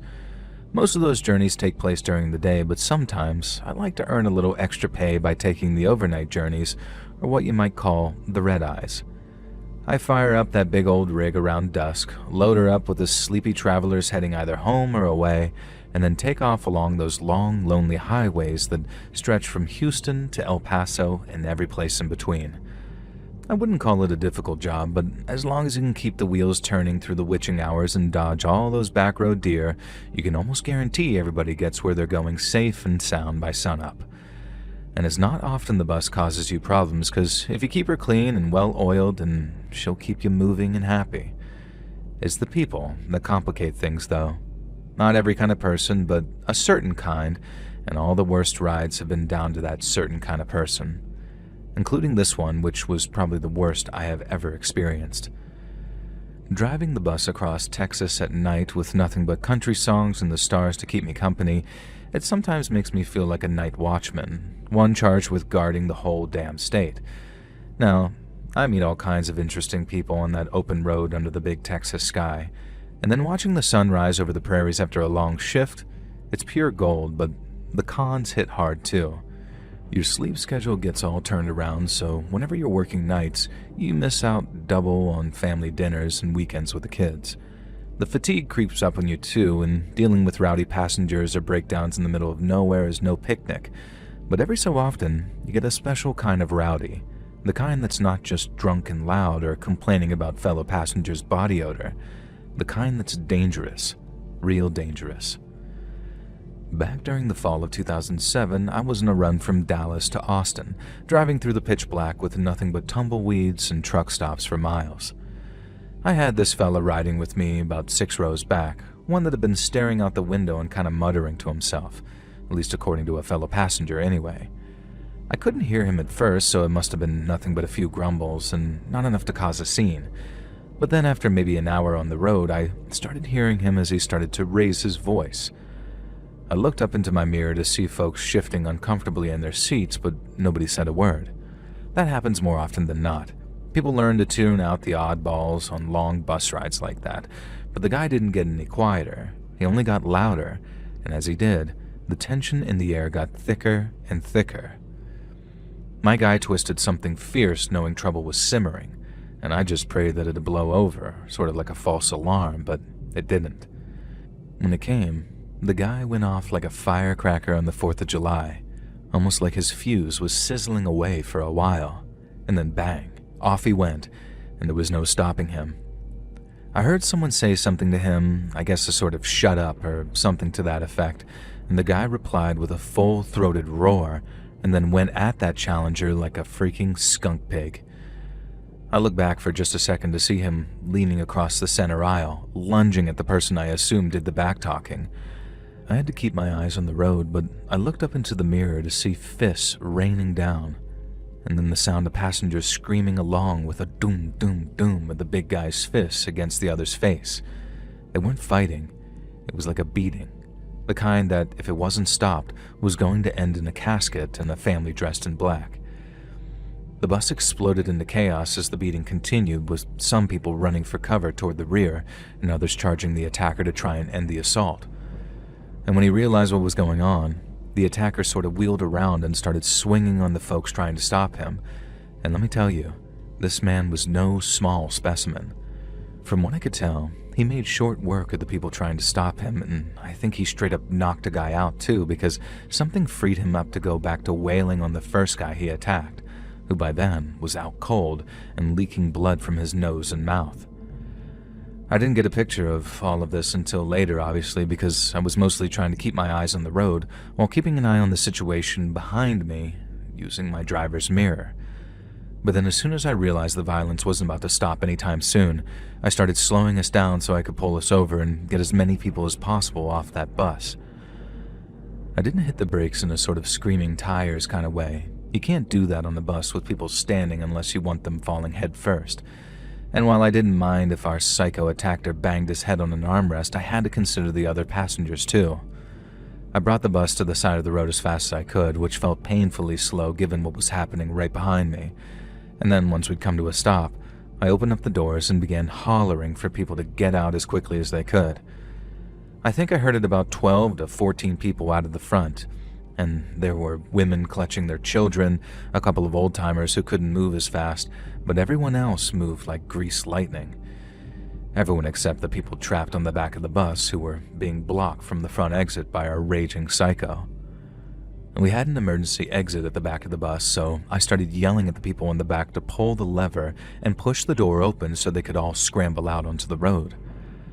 I don't know if they just couldn't hear what I was saying over the sound of their screams, or they were too scared to turn their backs on that attacker, but they didn't do as I asked. I kept on yelling louder and louder, but then the psycho turned his attention to me and then came charging down the bus while roaring like some beast. I tried to put something between us, that something being the driver's seat, but as most of you can probably imagine, all he had to do was move a yard to the side and his fists had unfettered access to my face. I felt a couple of punches and kicks, but all I could do was try and shield my head in the hopes that he didn't do any serious damage. At one point, the guy actually grabbed one of my arms by the wrist and pulled it away so he could punch me right in the eye. All it took was one punch, and it felt like I couldn't see out of it anymore, and I knew it'd only take a couple of more of that to do some serious damage. The same pattern played out again, with people trying to get him off of me before being beaten back, and then he turned back to me and started all over again, but he didn't last long because maybe a second or two later all I heard was, "Hey, right here!" It was a young voice, almost sounded a bit like a kid's, and then bam, there was a gunshot, and then I heard that attacker start to groan. I looked around, the vision in my right eye still kind of cloudy, and I saw the attacker was curled up on the floor of the bus near the exit stairs, and he was clutching at his belly with a blood stain getting bigger and bigger on his shirt. Standing over him was this black kid with a gun, and I say kid as he must have been in his late teens, probably early 20s, but there he was, standing over the guy with a smoking pistol, telling him if he tried to get up, he'd blow his head off. With the attacker put down, and with all the fight having left him, the other passengers were able to get off the bus. People were treating the kid with the gun like he was some hero, but all he seemed interested in was getting out of there. I told him to hold his horses because the cops wouldn't arrest a man for defending people like he did, but he turned to me and, with a sort of scared look in his eye, he says, "It ain't legal.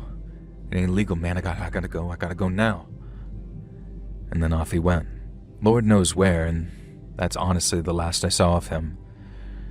With folks huddled outside in the cold, yes, Texas nights can get cold, I called in what had just happened on my cell and then waited with the rest while they either cried, hugged each other, or just stared into space like I did, wondering how the heck things all went so bad so fast.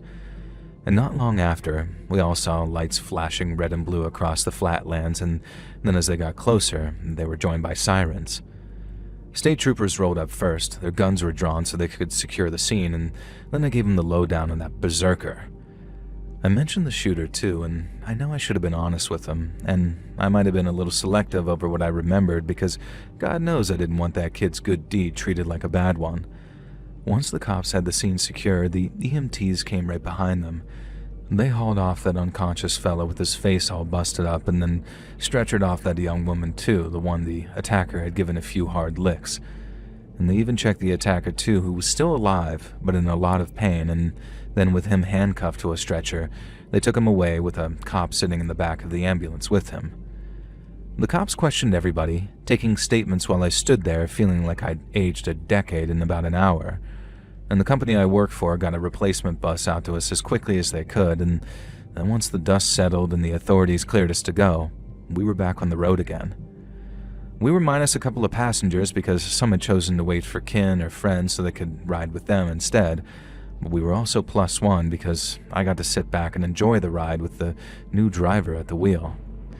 The atmosphere on the bus now was pretty dark, with folks whispering to each other about what had just happened. But I preferred the talk because, when it came, the silence was honestly heavier than a lead blanket. I still think about that kid sometimes, the one who shot our attacker before he could do any serious damage to me. I guess if you told me about a guy like that walking around with an illegal gun, I'd have assumed that he was the bad guy. And I guess he sort of was one of the bad guys if he was a felon or what have you. But then all it took was one pull of the trigger at that right moment, and he became kind of a hero to me. I know there's no such thing as a perfect person, but since that night, I've never been so convinced of the existence of flawed heroes.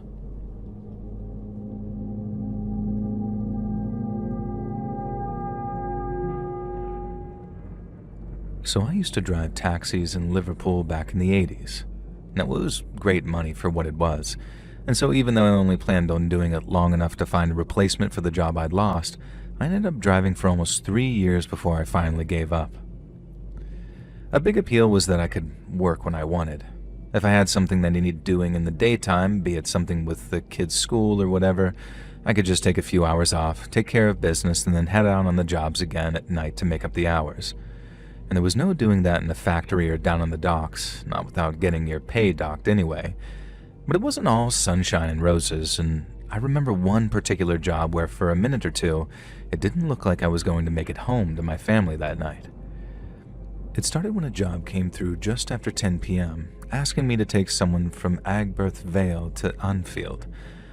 I got the address, drove over, and then parked up outside a small 2-up, 2-down on a dark and quiet street. I didn't want to beat my horn, which was the usual method of letting a customer know that we were outside, so I gave dispatch a buzz on my radio and asked them to call the customer back to let them know that I was waiting.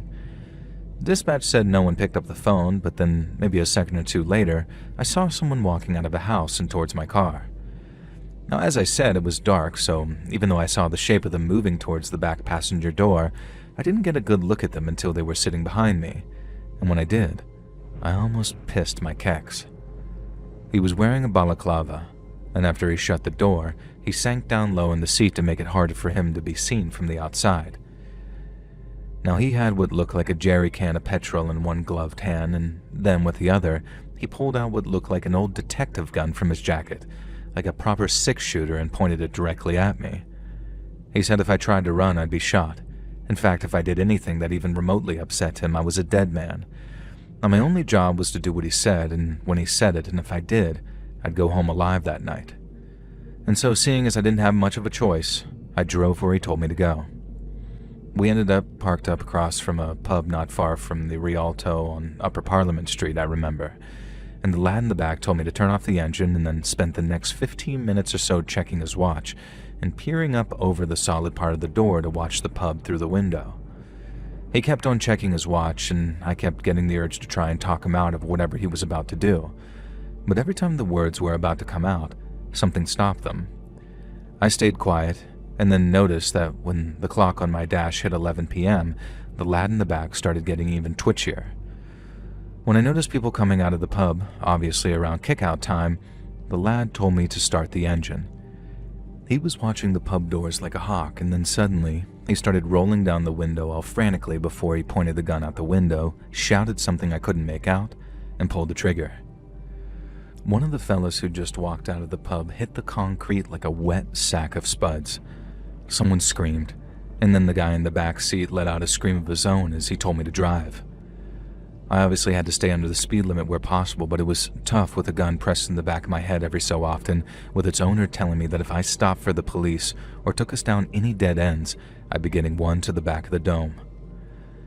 The lad directed me to drive all the way out towards Speak to some of the derelict land near where the airport is today. He told me to get out of the car and then started emptying that can of petrol all over the seats after joining me outside. And that was the closest I had got to trying to do something when I realized that I was about to lose my car. I know that probably sounds horrible, seeing as I didn't do anything about him shooting that fella outside the pub, but I wasn't really in any position to do anything back then, whereas watching him pour that gasoline with his back to me, I knew that there was a very slim chance that I'd be able to get the drop on him. But if I didn't, I was a dead man. And so I basically talked myself out of it in my head and then watched as he set my car on fire and then ran off into the darkness. I just remember feeling numb. Less than an hour before, I hadn't even received the job yet, and then just a short while after parking outside that house to pick them up, my life had been changed forever. We obviously didn't have any phones back then, so I couldn't just call the police with a mobile like I would now. I had to walk all the way to a payphone, which took quite a while before I could contact the police, and only then could I give them any details. All I wanted to do was go home, get in the bath, and crack open one of the beers that I had waiting for me in the fridge. But the police wanted me to wait where I was so I could guide them to where my car had been dumped. It honestly didn't take all that long, and I'm grateful the police got out to me so fast, but the last thing in the world I wanted to do was go back to where my car was still smoldering and repeat my story for a second time. But I had to, because the most important thing was making it really bloody clear that my part in the murder was an unwilling one, and I did that by giving them as much info as possible on the man that had done the shooting. But when they asked if I'd be willing to appear in a court at a later date, I told them no. Call me a coward, but to me, you'd have to be mental to testify against some gangster in this city. Maybe if I was in London or New York or somewhere like that, but not Liverpool, because everyone knows everyone round here. And they said that I might get asked again if murder detectives were put on the case and they found someone they wanted to charge. But the fact that I never got that call is the only proof that I need that they didn't catch anyone. I used to have nightmares about it too, proper horrible ones as well. But nowadays I just have these dreams. Not quite nightmares, but still clear enough for me to remember when I wake up in the morning. And sometimes in those dreams I do what I wanted to do in the moment and beg the killer to reconsider. But no matter what I say and no matter how I say it, he never, ever listens.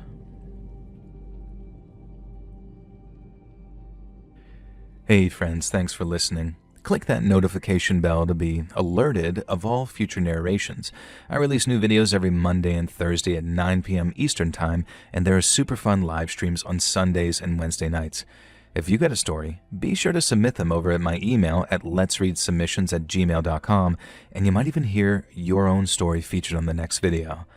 And if you want to support me even more, grab early access to all future narrations and bonus content over on Patreon, or click that big join button to hear about the extra perks for members of the channel.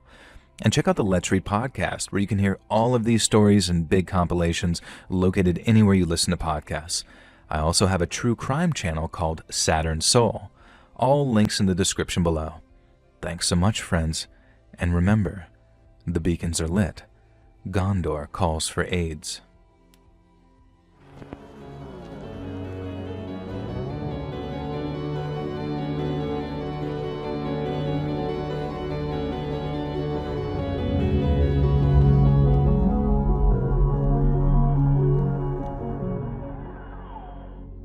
So I'm a vet and I specialize in farm animals, livestock, and particularly horses.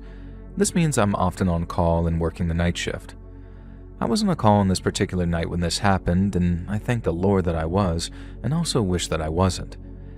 It was not a nice night, but ultimately I feel like if I haven't been there, at least 2 other human beings would be dead, if not 3, and a horse, which to me is just as important. I was on a call watching some garbage on Netflix when my cell phone rang. It was Irene Capson, one of the 2 ranch owners along with her husband, who lived out on Iron Road Way. Now, I was a big fan of the Capsons. They'd been clients of my father before me when I was still just a little girl and longed to join the family business. They were in their late 60s, and they only called if there was a really, really good reason to. They were the kind of farmers who rarely had need for a vet because they knew how to take care of things themselves, for better or worse. And this was one of those cases that was worse, though. Their eldest, most beloved mare, Dapple, was on his last legs, and there was nothing they could do to ease his pain, and that meant that it was up to me. It was a 40-minute drive to the Capson Ranch, but it took me about an hour in the dark, as a careful and somewhat paranoid driver, especially on country roads, which are absolute death traps if you've ever had to navigate them at night. When I pulled up at the Capson Ranch, I cursed because my Jeep had already gotten stuck in the mud, which was unusually left without sawdust. I was also a little concerned because, as well as the Capson's vehicles, there was an ATV I didn't recognize.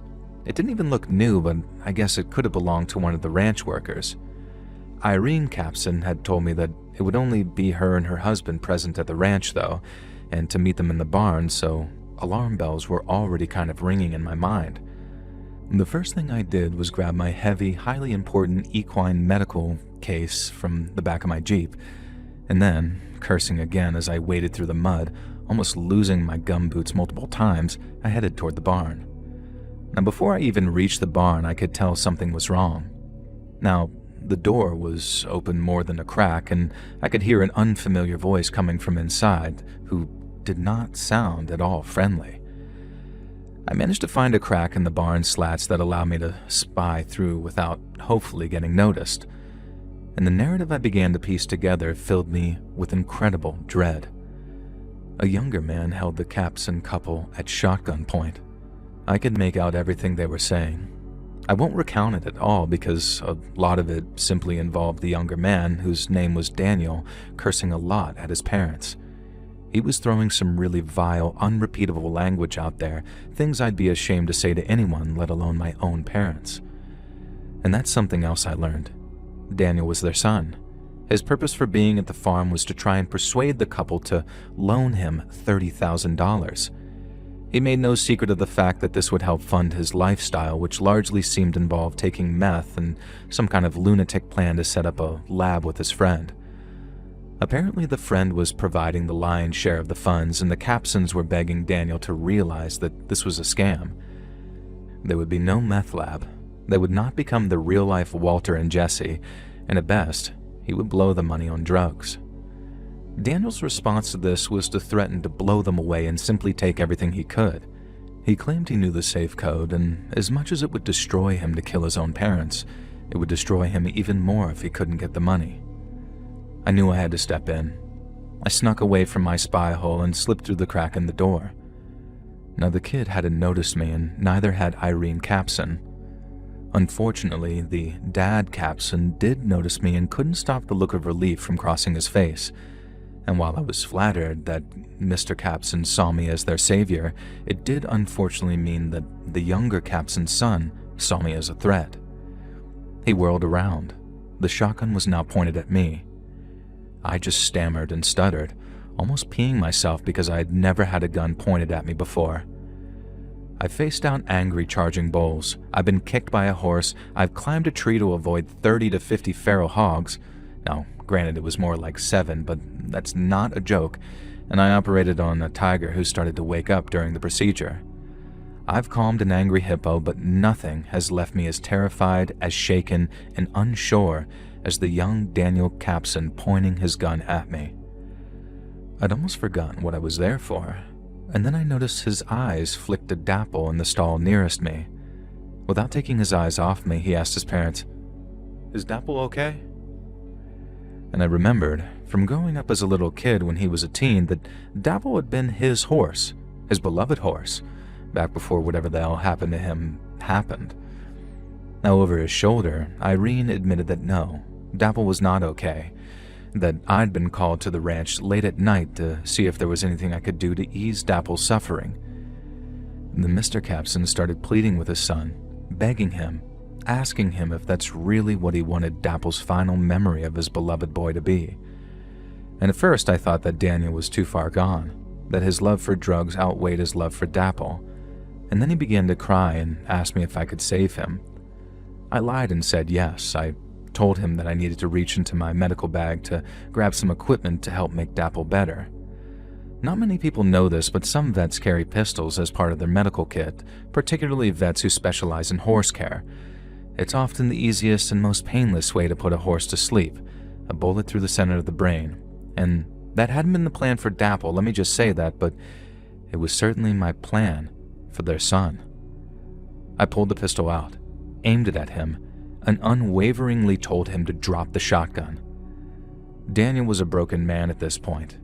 He told me through tears that the shotgun wasn't even loaded, that he'd never shoot his parents, and that I could shoot him in the head if I wanted to end his pain, as long as I promised to do all I could for Dapple. I had no such intention of shooting him, but I did demand that he drop that gun. However, to all of our horror, the shotgun was loaded. I'm guessing by accident or somehow including a single shell left over. The gun bounced off a wooden plank on the barn floor and managed to fire into the ceiling. It scared everyone but caused no damage, thank God, but it caused the other 3 horses in the barn to go absolutely crazy. So now I was surrounded by 3 screeching, braying horses, as well as a wailing Capson family. From the fact they'd all collapsed to the ground at this point and pulled each other into a reconciliatory family hug, I figured I was safe. I still made a point of grabbing the shotgun and tossing it out of the barn, then immediately went to Dapple. The rest can be summarized here, though. Dapple, despite being an old horse, just had an infection. He wasn't dying, and I was able to save him, and the local cops showed up before any of us had a real chance to call them. The current deputy sheriff grew up with Daniel, was one of his best friends in fact, and between all of us and an unwillingness to ruin Daniel's life even further, we were able to avoid any criminal charges. The caveat was that he had to spend the required amount of time in a rehab facility, which, to his credit, he has. 5 years later, Daniel is a head rancher on the farm, giving his parents a chance to enjoy semi-retirement. I'm his go-to veterinarian, and I've spent a lot of time there. Now, I wouldn't say that we're romantically close, but we are becoming good friends. Sober, clean Daniel is the lovely, lively, smart teenager that I remember. So while that was the most terrifying night shift of all time and the most terrifying moment of my life, I can't help but feel proud. I saved a family. I saved a man from addiction, and most importantly, I saved a horse. Dapple lasted a few more years until he passed away peacefully in his sleep, and Daniel is currently training Dapple Jr., and I'll be honest, I'm putting a little extra effort into that horse's medical care and upkeep. A dark story with, at least currently, a happy ending, and I wish they could all end like this.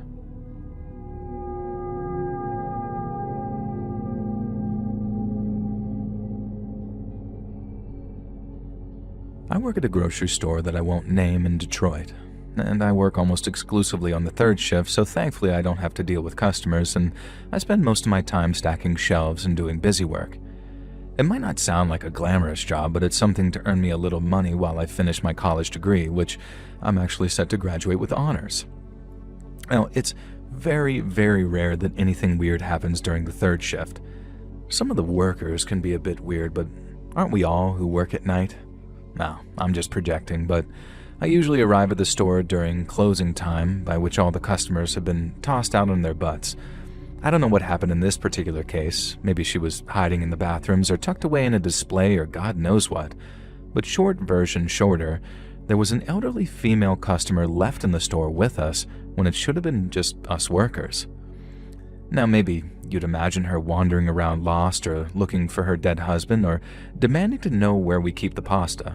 Aisle 3, by the way.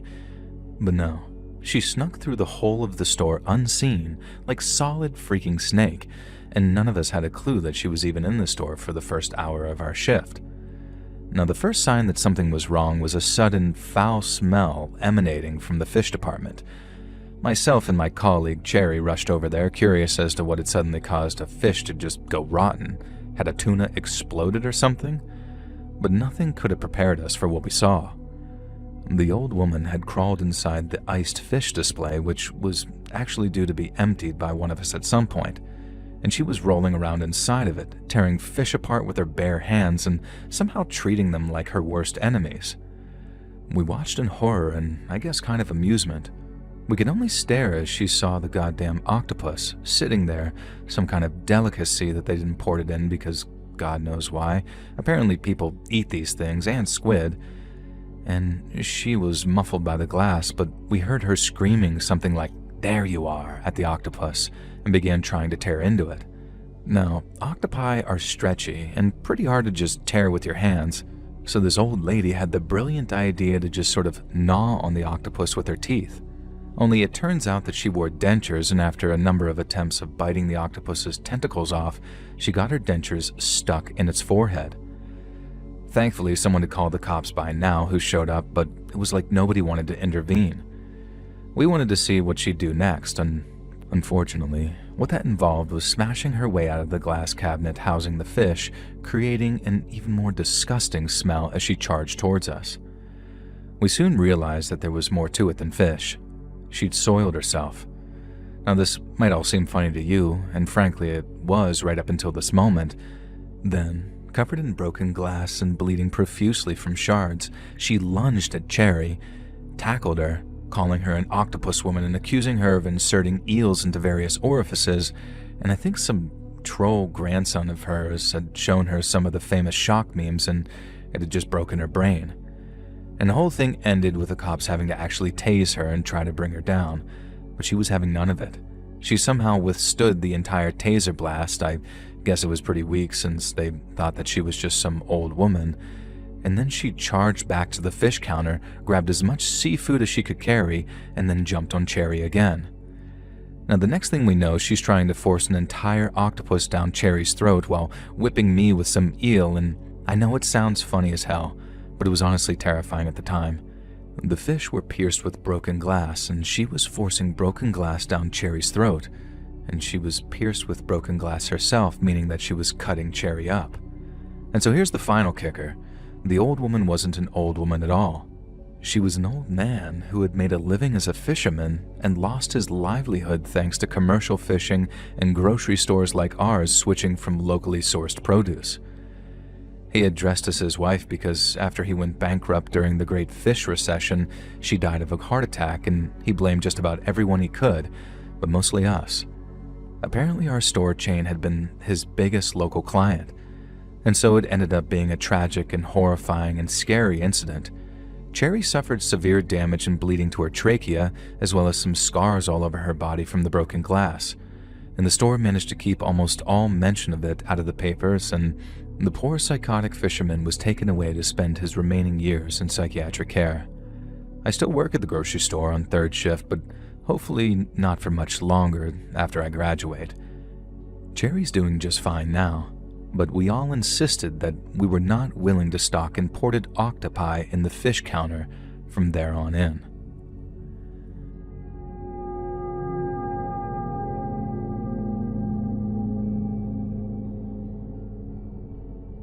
Word of advice: never work in a gas station at night. This might sound kind of dramatic, but I'd rather crawl over broken glass, work down in the sewers, or be Hassan Piker's dog than work night shift at a gas station again. Maybe day shift is better, but my a-hole boss, who I really want to call a slur but don't want to get you demonetized, forced me to work night shift and night shift only. I was a 22-year-old high school dropout who'd spent 6 months in juvie and bounced from foster family to foster family, so I guess I was lucky enough to find work at all. But good God, I am very sure that it wasn't legal to force a 22-year-old to work 5 night shifts a week every week without ever changing to day shifts. And there were a lot of things about Gary's gash and groceries that weren't strictly legal, but I'm not a rat, and Gary's been buried in the ground for nearly 20 years now. Not to mention the fact that I'm now with his daughter and she has my kid on the way, so I gotta play nice. So I'm not trying to sound like some jerk here, but Lana, Gary's daughter, is the one baiting me to write this right now. I'm actually a very nice guy in my personal life, and I'm gonna pop the question to Lana before our baby boy is born. You know, what's a better place for a proposal than a freaking Let's Read video? Lana, you make me the happiest I'd ever been, and I can't wait to raise our son with you. Now, through the power of Joel of the Golden Voice, I'm asking, will you marry me? Now, let's quickly move on to the story in case she says no. If she says yes, though, well, this will be the first serious proposal you performed on the channel, and I hope so. Now anyways, the point is, Gary was a greasy, greedy dude, and let's just say that I'm glad Lana inherited certain things from her Catholic mother rather than certain things from her father. But enough about that. We had some absolutely effing weirdos who dropped in during the night shift. There was this one guy who would spend a sickening amount of money on scratch cards, and I don't think he ever won a single cent. And from the way he dressed, he was clearly trailer trash too, and a few times I remember saying, "Buddy, do you think you should cool it with the gambling? I'm genuinely concerned about you." And you know how he responded? He hissed at me. Not even a word, he just hissed. After 3 times that, I just gave up.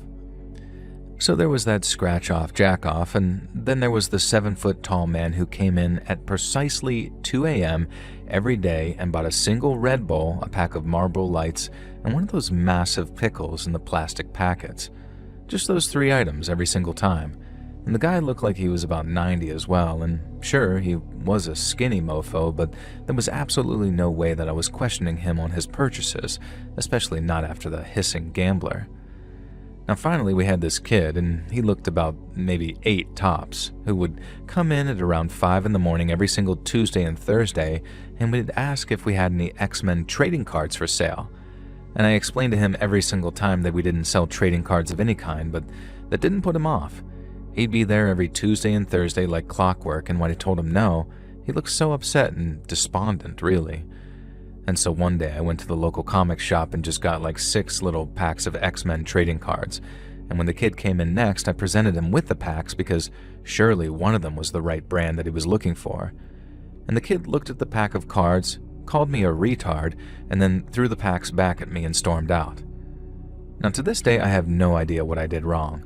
The guy in the comic store told me that these were all X-Men trading cards that existed, but I guess I really don't know what I guess, but I never saw the kid again anyway, and that was kind of a relief. And I'm pretty sure that in the future someone met this kid, and he was the inspiration for that duck song about the lemonade and the grapes, and if you know, you know, Google it. Now speaking of kids and short people, it's time to start the creepiest of these stories. I'm standing at the counter, minding my own business, when I just hear this rich, deep voice demand that I cook him a hot dog because all the ones on the machine are overcooked and look like crap. I glance over and yeah, fair enough. The hot dogs had been on rotation for about 3 days if I knew Gary, so a fresh batch wasn't out of the question. The problem was, I had no idea where the request had come from. The voice demanded that I get a move on and said that he didn't have all day. And so I leaned over the counter, trying to get a better view of the store, and that's when I saw a little person standing as close to the counter as he could get without face planting. Now I'll admit I was a little thrown that he decided to position himself somewhere that would clearly not be visible to me, but whatever. Now I apologized profusely and said that I had no idea that he was a little person. And the guy just sort of harumphed and huffed and said that calling him a little person was deeply offensive. And so in my infinite wisdom, I apologized again and said, "I'm sorry, I meant midget." And I saw his face go red with fury, and I knew that I messed up. Now I scoured my mind. What else did small folk like to be called? Now this was back in the 80s, so the differences weren't as well known then. And the man explained that he had dwarfism, and so obviously I should refer to him as a dwarf. Now, fair enough, I have no problem with that, and I will refer to people however they want. I guess the thing that riled me up is that during my first time in juvie, I took an extremely nasty acid attack to the face, and it left me permanently disfigured and blind in one eye, so I clearly wasn't so intentionally ableist against people with different body types, but that's neither here nor there. I told the dwarf that I would happily make him a new hot dog if he'd head over to the machine with me so I could cook the wiener to his perfect perfection. And somehow, of course, this managed to offend the fella tremendously again, and he began screaming at me in what sounded like a Shakespearean monologue about how he shouldn't have to move, and it was my job to go and cook him a hot dog with all the trimmings and blah blah blah. No, actually, it wasn't. It was a self-service hot dog machine, but I wasn't going to argue. I told him that I'd head over and cook him up the best hot dog he'd ever had. Now, The dwarf replied by saying that it was too late now. I'd screwed everything up, and it was time to face the consequences. In complete shock, I watched as the little man rose to his full height of around 6 foot. At the same time, he reached into his jacket and pulled out a sawed-off shotgun. He told me that if I went for the panic alarm or anything like that, he'd blast a hole in my chest the size of a foot-long hot dog.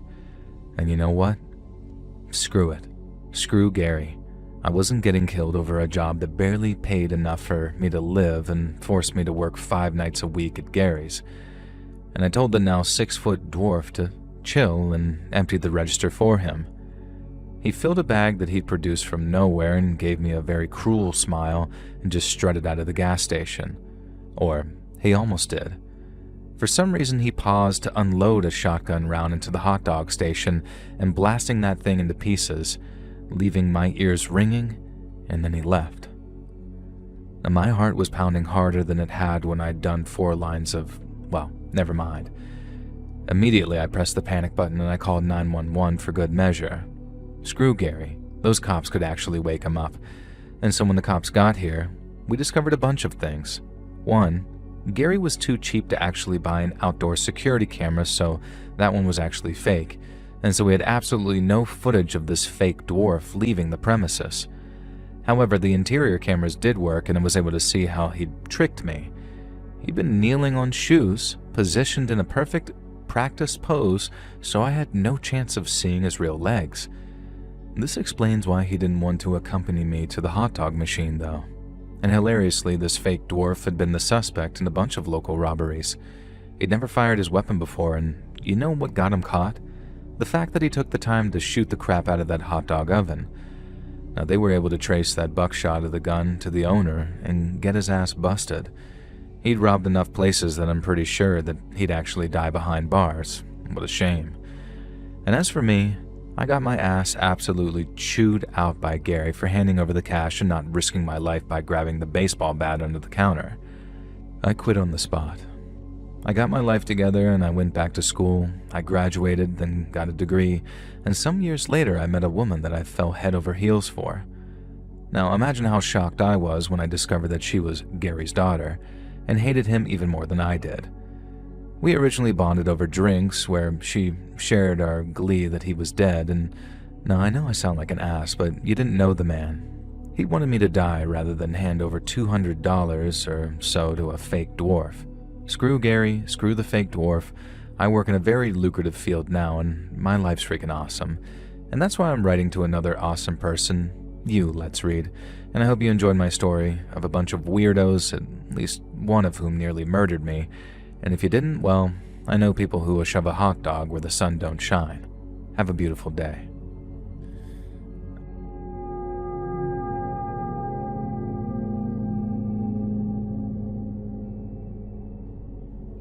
Hi, Joel. I grew up in Britain, although my parents are French. You'd never know it, though, because I have the most posh, London-sounding accent that a French girl could ever have. This might be because of the school that I went to, or because I left school in college, and I took some time out before university to work as an air hostess. I loved that job and ended up staying in the air for 5 years. Not literally, of course, but you get what I mean. I left sixth form college in 1997, and the story that I'm about to share with you took place in 1999. This was a couple of years before, everything changed with the planes, and security was very different back then. Things were a lot more lax, and it was much easier to get up to high hijinks. For one thing, you could still join the Mile High Club without too much trouble. Not that I ever did that, of course. I honestly would never. I shouldn't joke about that kind of thing, considering the story that I'm about to share with you, or joke about anything, really. So this story took place on the first ever red-eye flight that I was working. I'm sure everyone knows what a red-eye flight is by this point, but if by some small chance you don't, it's a flight, generally a shorter one, that takes place at night and often involves the passengers sleeping for the duration. If you take the red-eye, you're meant to stay quiet, calm, and well-behaved. I can't remember if kids were flat-out banned from our red-eye flights, but I don't ever remember any kids or babies on the handful that I worked. Now, this was 27 years ago, so bear with me. I've not worked as an air hostess for almost as long, and I haven't thought about planes in a long time. From what I can recall, the plane, run by some long bankrupt airline that you probably never heard of, was divided into two sections. The front section, closer to the cockpit, was for passengers who wanted to stay quiet and chill but weren't intending to sleep. It was the cheaper option and usually the busier one. Then the back of the plane, in reverse of the usual, was sort of the first class section, except this was for people who wanted or needed to sleep, so it was filled with bed seats. I was working up front, which suited me just fine because I didn't want to tiptoe around snoring old businessmen. And the sleeping area always smelled like farts too, so that was lovely. A red-eye typically doesn't have as many flight attendants as a regular flight, or at least it didn't back then. I think there were just 3 of us on that flight, although I could be misremembering. What I do remember is that I was up front, obviously, and my dear, queer, gentle friend Adam was working the sleeper section. Do you remember H from Steps? I don't know if Steps was that big in the United States, so maybe you never knew him, Joel, but if not, Google him and stick a picture up on screen if you can.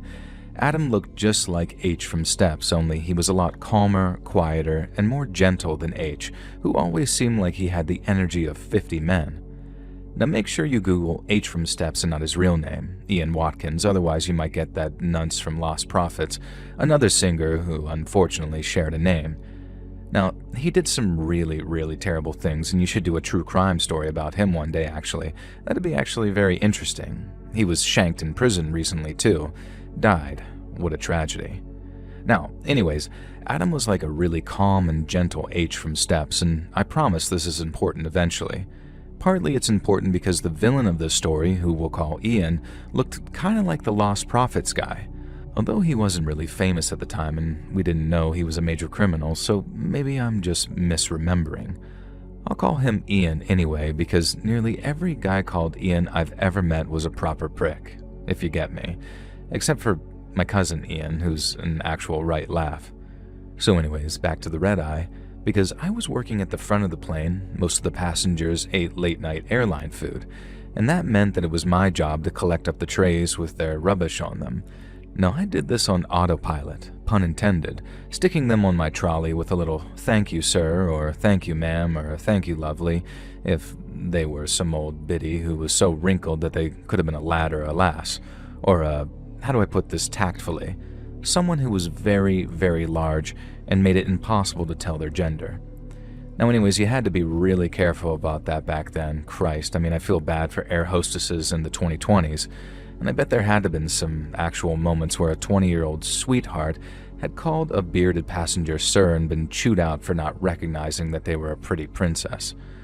Oh Christ, I shouldn't have had those last couple of glasses of wine before writing you this email. Now anyways, I got my trolley full of trays and crap to the center of the plane and began chucking away the plastic boxes that the dinner had come in. And that's when I noticed it. A napkin with writing scrawled across the whole thing. "I know what you did on that plane," they'd written. And then a crude picture of what was definitely supposed to be me because, well, I could just tell, okay? Now, there had only been about 7 or 8 passengers who'd had dinner, so the note couldn't have come from too many people. I don't know why I even cared because I hadn't done anything on any plane by that point, but the drawing had been very rude and insulting, and I was young, so I guess I felt kind of threatened by it. It didn't take long for me to notice Ian, even in the low, dim lights of the red-eye flight. Now, he was a guy about my age with slicked back hair and a goatee that made him look like a proper wrong'un. Now, he kept giving me the evils, looking at me like I was a bit of dog poo on the sole of his shoe, but then also sometimes like he wanted to lick it. Now, I'm going to stop this comparison there because I'm squeaking myself out, but you get the idea. I was disgusted by him, but he still wanted a piece of that, you know? And so I guess he was watching when I was looking, and he saw me looking, and then he started calling me over and asking for things like, "Hey girl, can I get a bottle of water?" Or, "Got any napkins? I seem to have lost mine." And my favorite, "Way up, whoa lass. Can you handle these nuts for me? I haven't had any complimentary airline peanuts yet. So, can you get them?" And that's what he said, word for word, and I swear on the Bible about it. As an air hostess back then, at the dodgy flight company I worked for, you were taught to always smile, be as flirty as possible, and take as much crap from passengers as you could tolerate. I remember once, before this red eye, I got chewed out for telling a passenger off after he touched my butt, and he said it was an accident and apologized, so apparently I was in the wrong for muttering perv under my breath as I walked off. Now anyway, after I gave Ian his nuts, he called me back again about 10 minutes later and said that they really were salty, and then he asked me if I like salty things, which I pointedly ignored. And so he just laughed and said he needed another bottle of water and asked if I could be a good girl and go fetch him one. Of course, I did just that. What I didn't realize was that Ian got right out of his seat and followed me into the middle of the plane, where we kept things like bottled water and complimentary peanuts. The bathrooms were nearby, so at first I wasn't alarmed by the sensation that someone had followed me. Unfortunately, it was Ian, and he wasn't headed to the bathroom. Instead, he grabbed me, pinned me against the wall, and shoved some kind of hand towel against my mouth to gag me. And then he leaned in close and started whispering in my ear about what a terrible person I was. He didn't say it exactly like that, obviously. He said some proper vile stuff. Stuff that now, as a grandmother in my early 50s, I'd give a lad a good lick in the dick for. But back then, though, I was just a little wee thing and I was terrified. I started crying almost immediately, and Ian was all cruel and callous, saying that I brought this on myself, and he said I'd betrayed him after what I did on the last flight, and asked how I was okay with throwing away 7 years of our relationship. And that's when I realized that this guy somehow believed that I was someone totally different, specifically his girlfriend or ex-girlfriend, who was also apparently an air hostess and had cheated on him on a flight. I didn't know it at the time, but his brain was absolutely fried from a cocktail of alcohol, MDMA, and coke, which I guess explains his temporary insanity. And things escalated when he tried to force me into the bathroom, pushing the hand towel so deep into my throat that I couldn't even try to scream. None of the passengers were turning around, and it was just me and Ian and a curtain separating us from the sleeper section. Now, the best I managed was slapping the wall, trying to do some type of SOS. I got maybe 2 short slaps in before Ian grabbed me between the legs over my skirt and squeezed in a way that made it very clear that he'd do worse if I kept going. I guess my beloved friend H heard the slapping because suddenly I saw all 5'5" of him peeking through the curtain, and then holy God, he stormed toward Ian, and then holy God, he yanked him off of me. My gentle, sweet buddy H didn't hesitate. He smashed his forehead into Ian's face, and the crunch of a bone sounded like a gunshot in that silent plane. And then H was yelling that a man was trying to assault his colleague, and H absolutely bodied him. It turned out he was a brown belt in Krav Maga. He floored Ian in seconds, tied him up with plastic ties, and even broke bones in his foot when Ian tried to kick out. Ian spent the next 3 hours hog-tied in an out-of-order bathroom next to a toilet full of poop. We radioed ahead, and police were waiting at Heathrow. This Ian guy was arrested immediately, and after that, things changed. I became more cautious, I went to therapy eventually, and I gained a whole new respect for H. I stayed in the job for another 3 years and then left, and life moved on. But I'll never forget the terror of that night, or the man who saved me.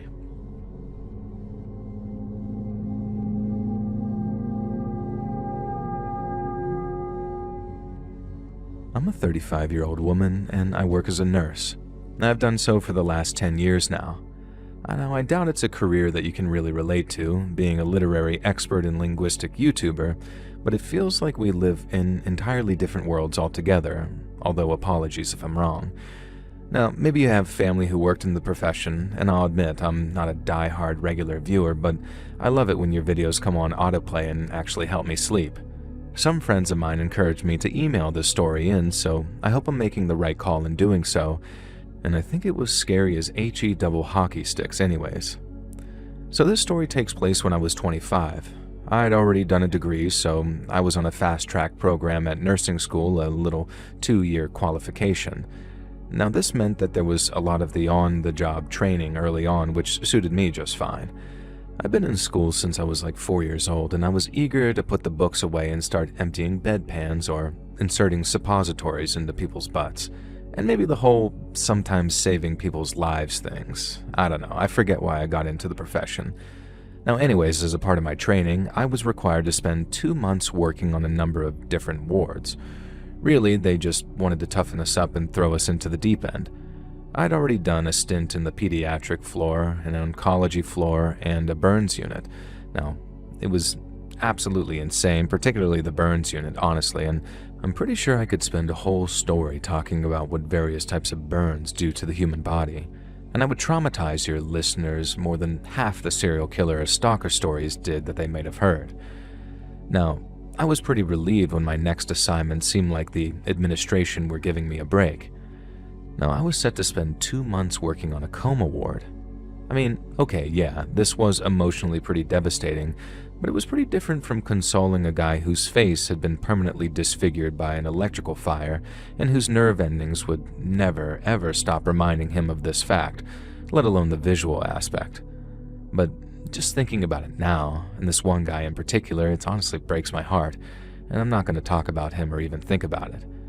Instead, let's talk about comatose people, and the majority of these comatose people were old. We had some younger people, but the bays that I was assigned as a junior trainee consisted of old men and old women. Now, this coma floor was surprisingly busy because during the day there were a lot of visitors, and this surprised me, as you always hear about loved ones being abandoned since they've been in a coma for a long time, but maybe it's something to do with the area that I live in. Almost every coma patient had visitors almost every day. And then there was the cleaning, the massaging, the daily care. Now, it was pretty chill work, but hard and important work at the same time.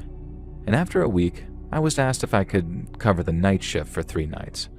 And of course, I said yes, because the night shift on a coma ward is honestly notoriously quiet, and I had a bunch of studying to catch up on.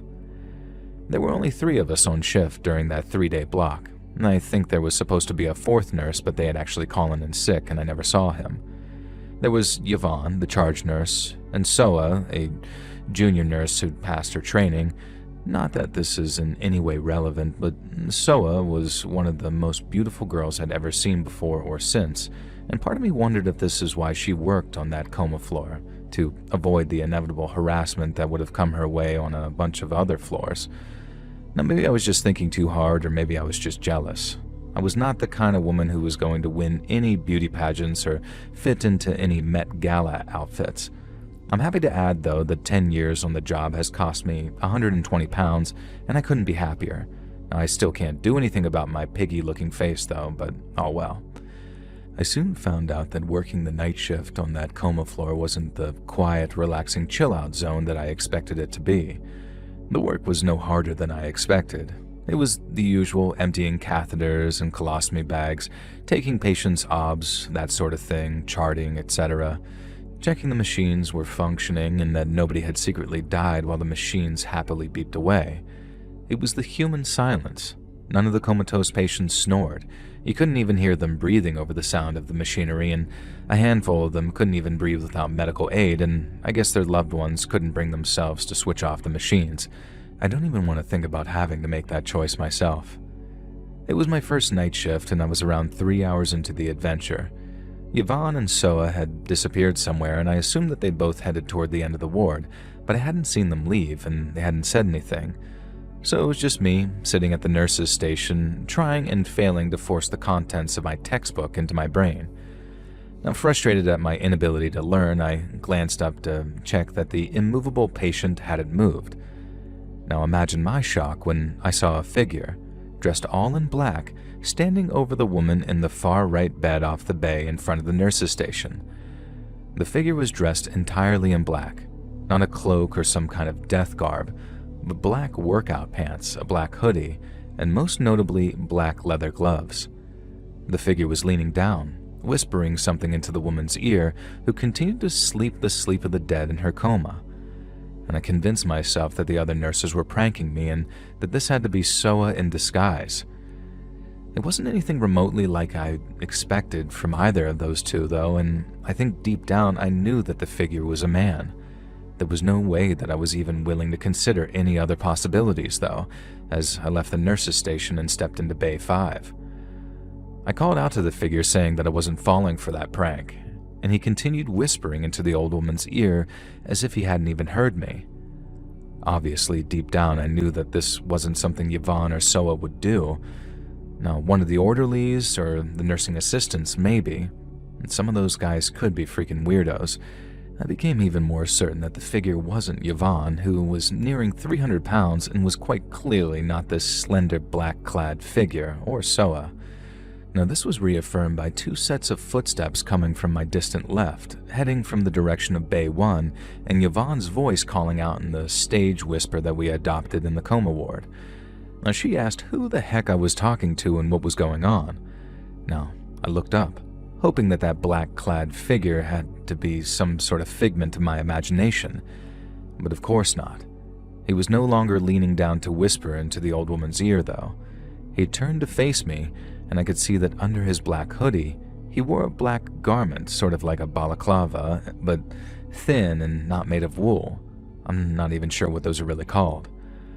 I started pointing at the black-clad figure who in my mind I had already taken to just calling death, and I started muttering and stuttering, trying to explain that someone was in here, but I have no idea what actually came out of my mouth.